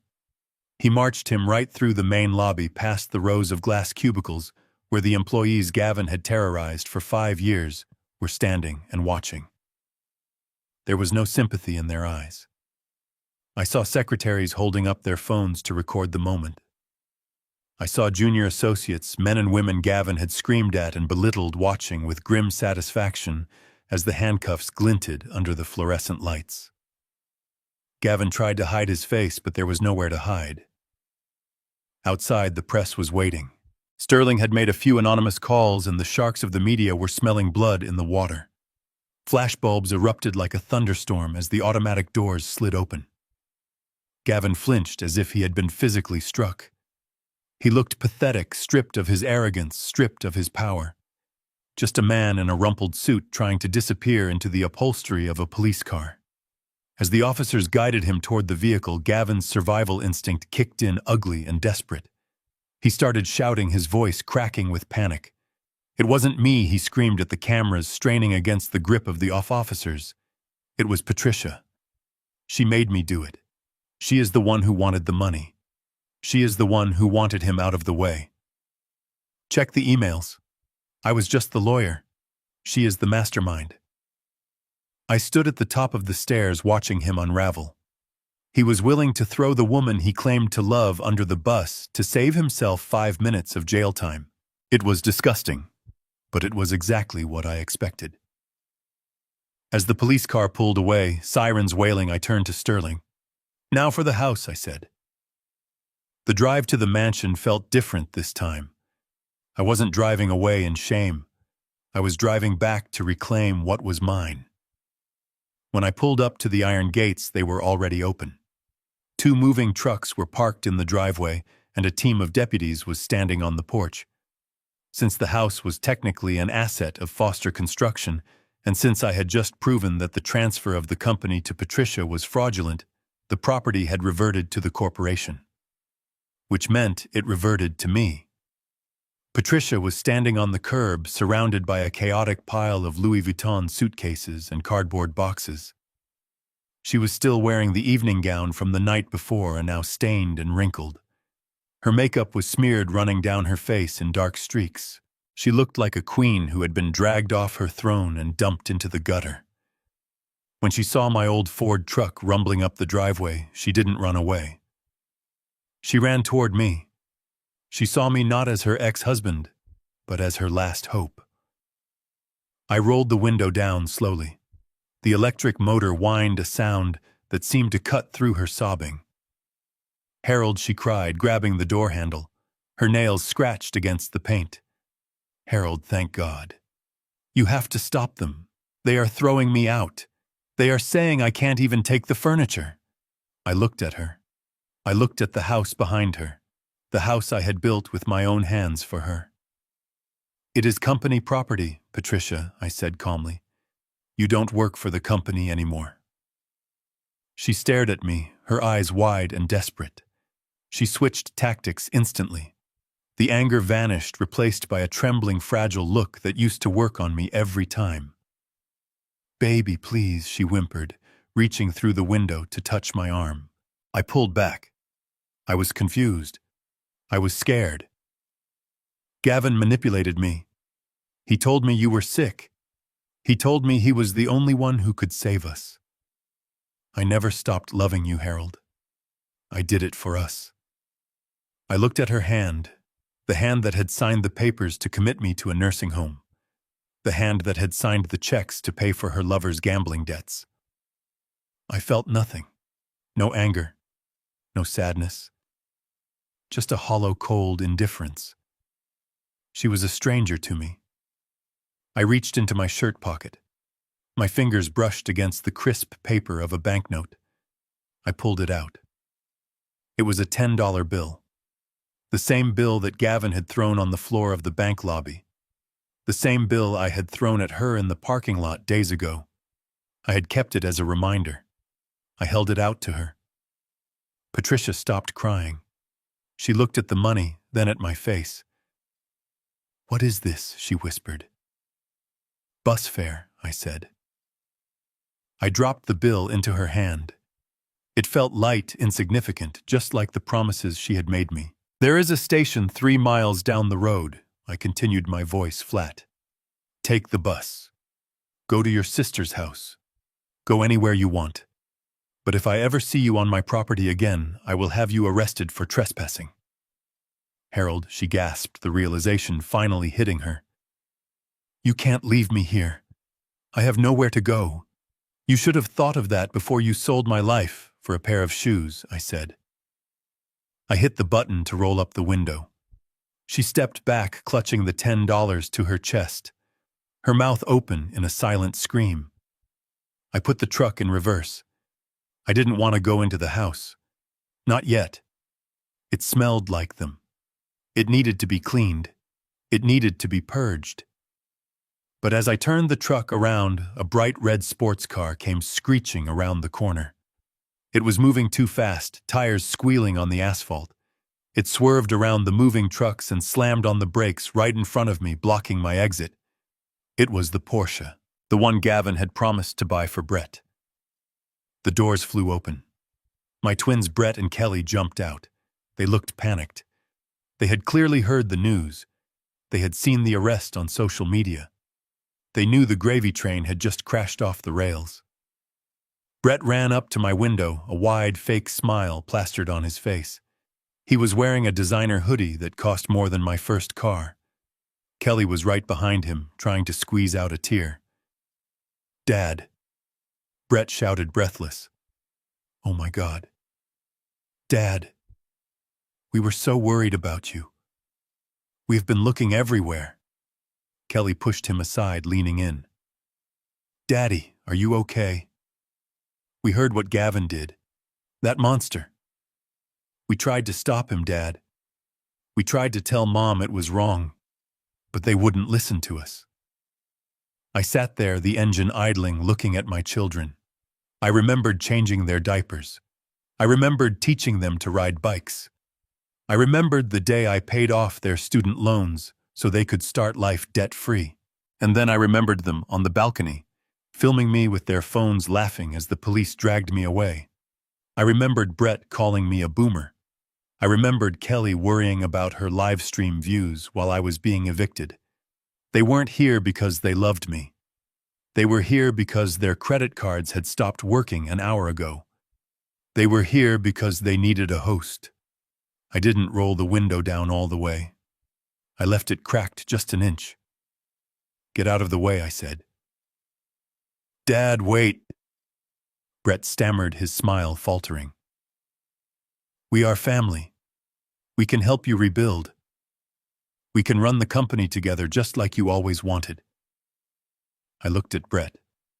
I saw the greed in his eyes, the entitlement that I had planted there by giving him everything he ever wanted without asking for anything in return. I realized then that Gavin and Patricia weren't the only ones who had betrayed me. I had betrayed myself by raising children who didn't know the meaning of work or loyalty. I looked at the house, then back at them. "You want to help?" I asked. "Yes. Yes, absolutely," Kelly cried, nodding vigorously. "Anything, Daddy." "Good," I said. I reached for the gear shift. "Because as of this morning, I have cut off all your allowances. I have canceled your trust funds. And I have reported that car you are driving as stolen property of the company." The color drained from their faces. "Dad, you can't be serious," Brett whispered. "How are we supposed to live?" I looked him dead in the eye. "The same way I did," I said. "Get a job." I revved the engine. They scrambled out of the way, looking at me with the same horror their mother had. They looked at me like I was a monster. But I wasn't a monster. I was just a father who was finally doing his job. I drove past them, leaving them standing on the driveway, with their mother, three strangers with empty pockets, watching the man they underestimated drive away into a future they would never be a part of.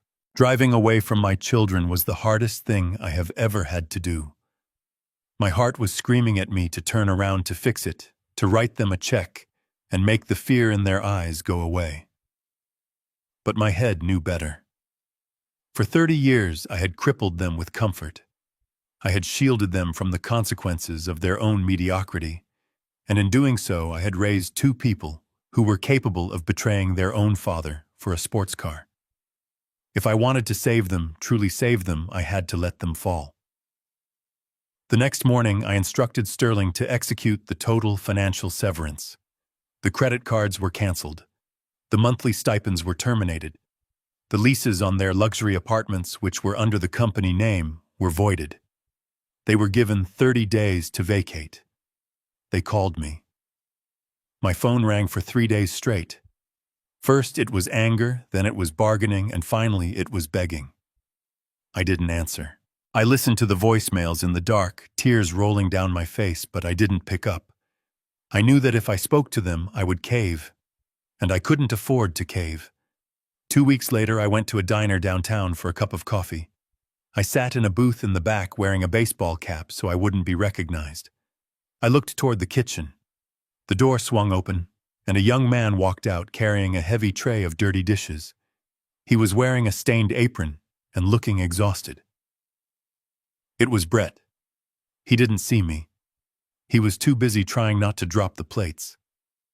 I watched my son, the boy who used to complain if his steak wasn't cooked perfectly, now scraping leftover eggs into a trash can.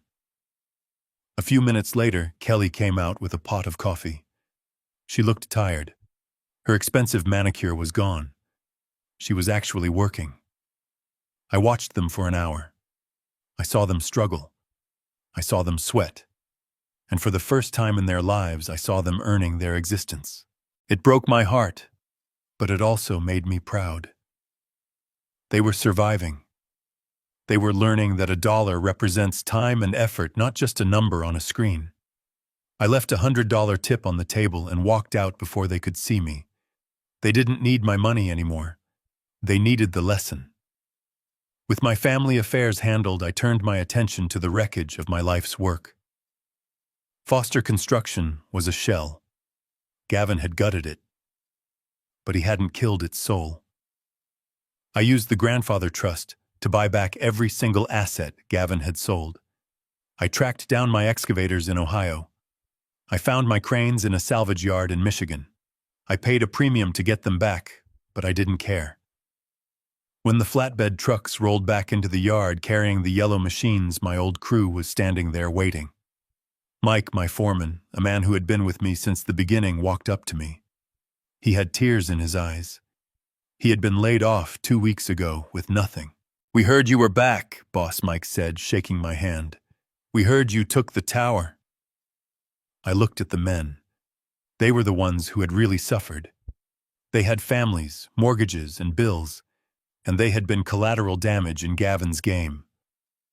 "I am rehiring everyone," I announced, my voice booming across the yard. "Effective immediately. And everyone gets a 10% raise. And the pension fund. I am restoring it fully today out of my own pocket." The cheer that went up was louder than any applause I had ever heard at a gala. It was the sound of loyalty. But I wasn't done. I didn't just want to build shopping malls and office towers anymore. I had spent a night sleeping in my truck. I knew what it felt like to be invisible. I knew what it felt like to be a veteran discarded by the system. I called Sterling into my new office, which was actually Gavin's old office, now stripped of his pretentious art and filled with my blueprints. "I want to start a new division," I told him. Sterling opened his notepad. "What are we building condos?" "No," I said. "We are calling it the Jedediah Housing Initiative. I want to buy the empty lots on the south side, the ones nobody wants. And I want to build small, high-quality homes." "For who?" Sterling asked. "For veterans," I said. "For the men and women who served this country and ended up sleeping in their cars. We are going to build them homes. Not shelters, homes. And we are going to give them the deeds, free and clear." Sterling stopped writing. He looked at me. "That is not a business model, Harold. You will lose millions." I looked at the picture of my grandfather on my desk. The man who had saved for 79 years, so I could have this moment. "I am not trying to make money, Sterling. I have $42 million. I can't take it with me when I go, but I can leave something behind that matters." Over the next 6 months, we built 50 homes. I was there every day wearing my hard hat, pouring concrete alongside my men.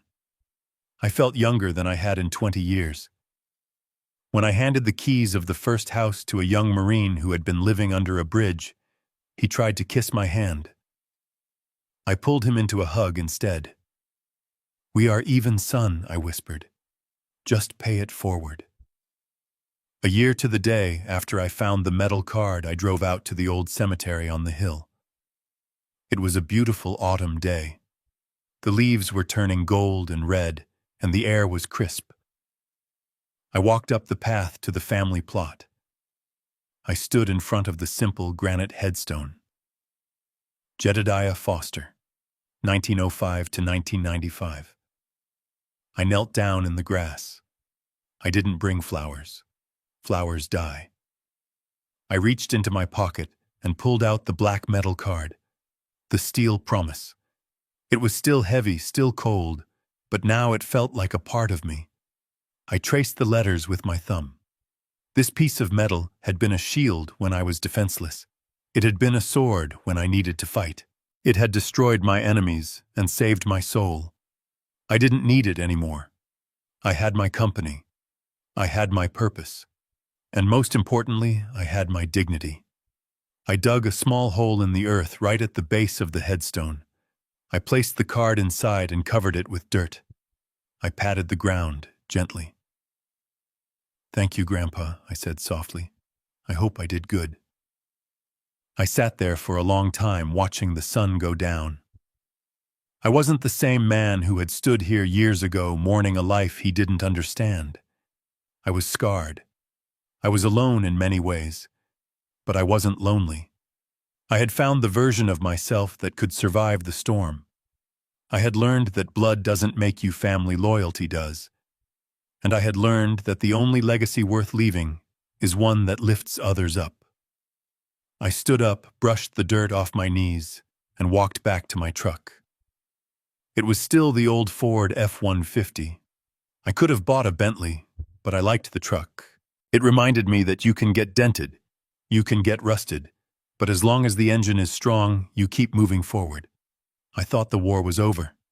I thought that burying the metal card in my grandfather's grave was the end of the story. I was naive. Greed is not a fire you can put out with water. It is a cancer that grows in the dark, feeding on resentment. 6 months after I started the Jedediah Housing Initiative, the peace I had fought so hard for was shattered by a man in a cheap suit and a court order. I was at the construction site watching the framing go up for the 10th house in our veterans' village. The smell of sawdust and wet concrete was the best perfume in the world. Mike, my foreman, waved at me from a bulldozer. For the first time in years, I felt light. Then a black sedan pulled up to the curb, kicking up dust. A man stepped out. He didn't look like Sterling. He looked like a scavenger. He walked straight up to me, ignoring the hard hat area signs. "Mr. Harold Foster?" he asked, holding a manila envelope. "I am," I said, wiping my hands on a rag. "You are being served," he said, shoving the envelope into my chest. "This is a cease and desist order regarding the unauthorized dissipation of the Foster Family Trust assets. Construction stops immediately." I ripped open the envelope. The plaintiffs were listed at the top in bold letters: Brett Foster and Kelly Foster. My children. They weren't suing me for parental neglect. They were suing the Jedediah Foster Trust for mismanagement of inheritance and violation of fiduciary duty to biological heirs. They claimed that by building houses for veterans, I was squandering their birthright. I looked at the process server. "Get off my land," I said quietly.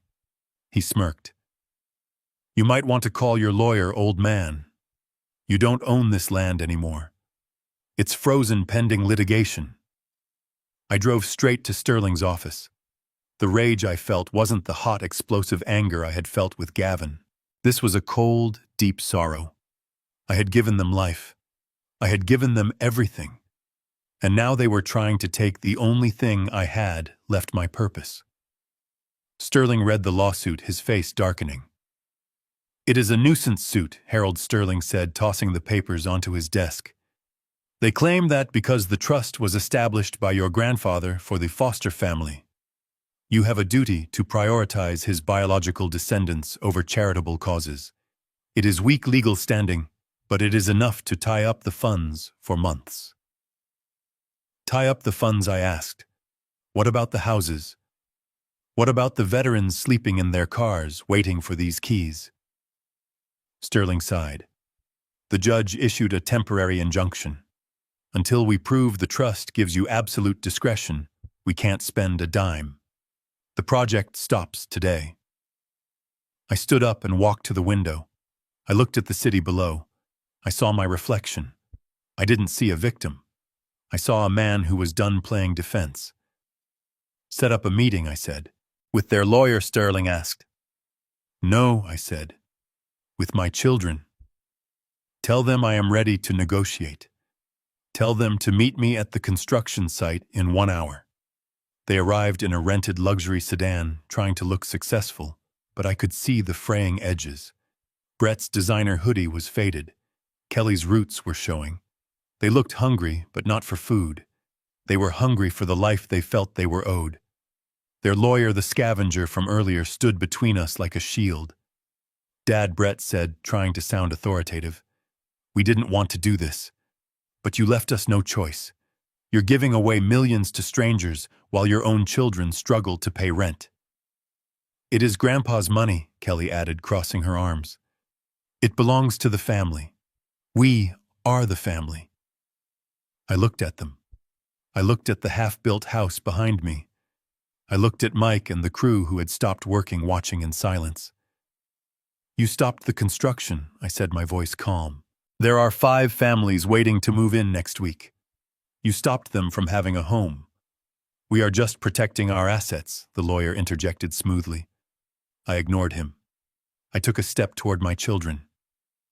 You want the money? I asked. We want what is fair, Brett said. We want a settlement, 5 million each, and we drop the lawsuit. 5 million, I repeated. It is a drop in the bucket for you, Kelly snapped. You have 42 million. Just pay us and we go away. I reached into my pocket. I didn't pull out a checkbook. I pulled out a lighter. Then I reached into my jacket and pulled out a folded document. It was thick, bound in blue paper. Do you know what this is? I asked. They looked confused. This is my last will and testament, I said. Sterling drew it up last month. I held the document up. In this version, I left the bulk of the estate to the charity, but I set aside a safety net for you too. A trust fund that would pay out small monthly amounts to ensure you never went hungry, no matter how much I despised your choices. It was my last act of fatherly mercy. Brett's eyes widened. Dad, But I continued, my voice hardening like steel. By suing the Jedediah Foster Trust, you triggered a very specific clause my grandfather included in the original charter. It is called a no contest clause. I turned to their lawyer. Explain it to them. The lawyer looked nervous. He adjusted his tie. It usually means that if a beneficiary challenges the validity of the trust, they are automatically disinherited from any portion of it. Exactly, I said. I flicked the lighter. The flame danced in the wind. By filing that lawsuit this morning, you didn't just freeze the construction. You legally removed yourselves from the Foster family line regarding any inheritance. You aren't heirs anymore. You are strangers. I touched the flame to the corner of my will. The paper caught instantly. Dad Kelly screamed, lunging forward. Mike stepped in front of me, a wall of muscle. I watched the paper burn. I watched the safety net I had built for them turn to ash and float away in the wind. You wanted 5 million, I asked, dropping the burning papers to the dirt. You get nothing. You triggered the clause. The trust is now legally barred from giving you a single cent. Even if I wanted to, I can't. Brett looked at the lawyer. Is that true? The lawyer was reading the copy of the charter Sterling had just handed him. His face went pale. The language is absolute. By filing the claim, they forfeited standing. I looked at my children one last time.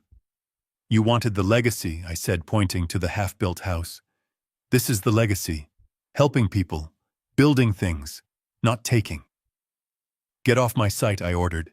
And take your lawsuit with you. If you don't drop it by noon, I will countersue for legal fees and damages to the construction timeline.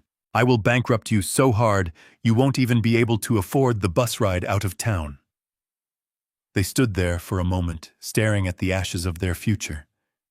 Then without a word they turned and walked away. They looked smaller than I had ever seen them. I turned back to Mike. Get the crew back to work, I said. We have homes to build. I realized then that the war would never truly be over. There would always be wolves at the door. But I was no longer the sheep. I was the shepherd, and I would protect this flock until my last breath. I used to believe that a legacy was about leaving behind a pile of cash or a building with your name on it. I was wrong.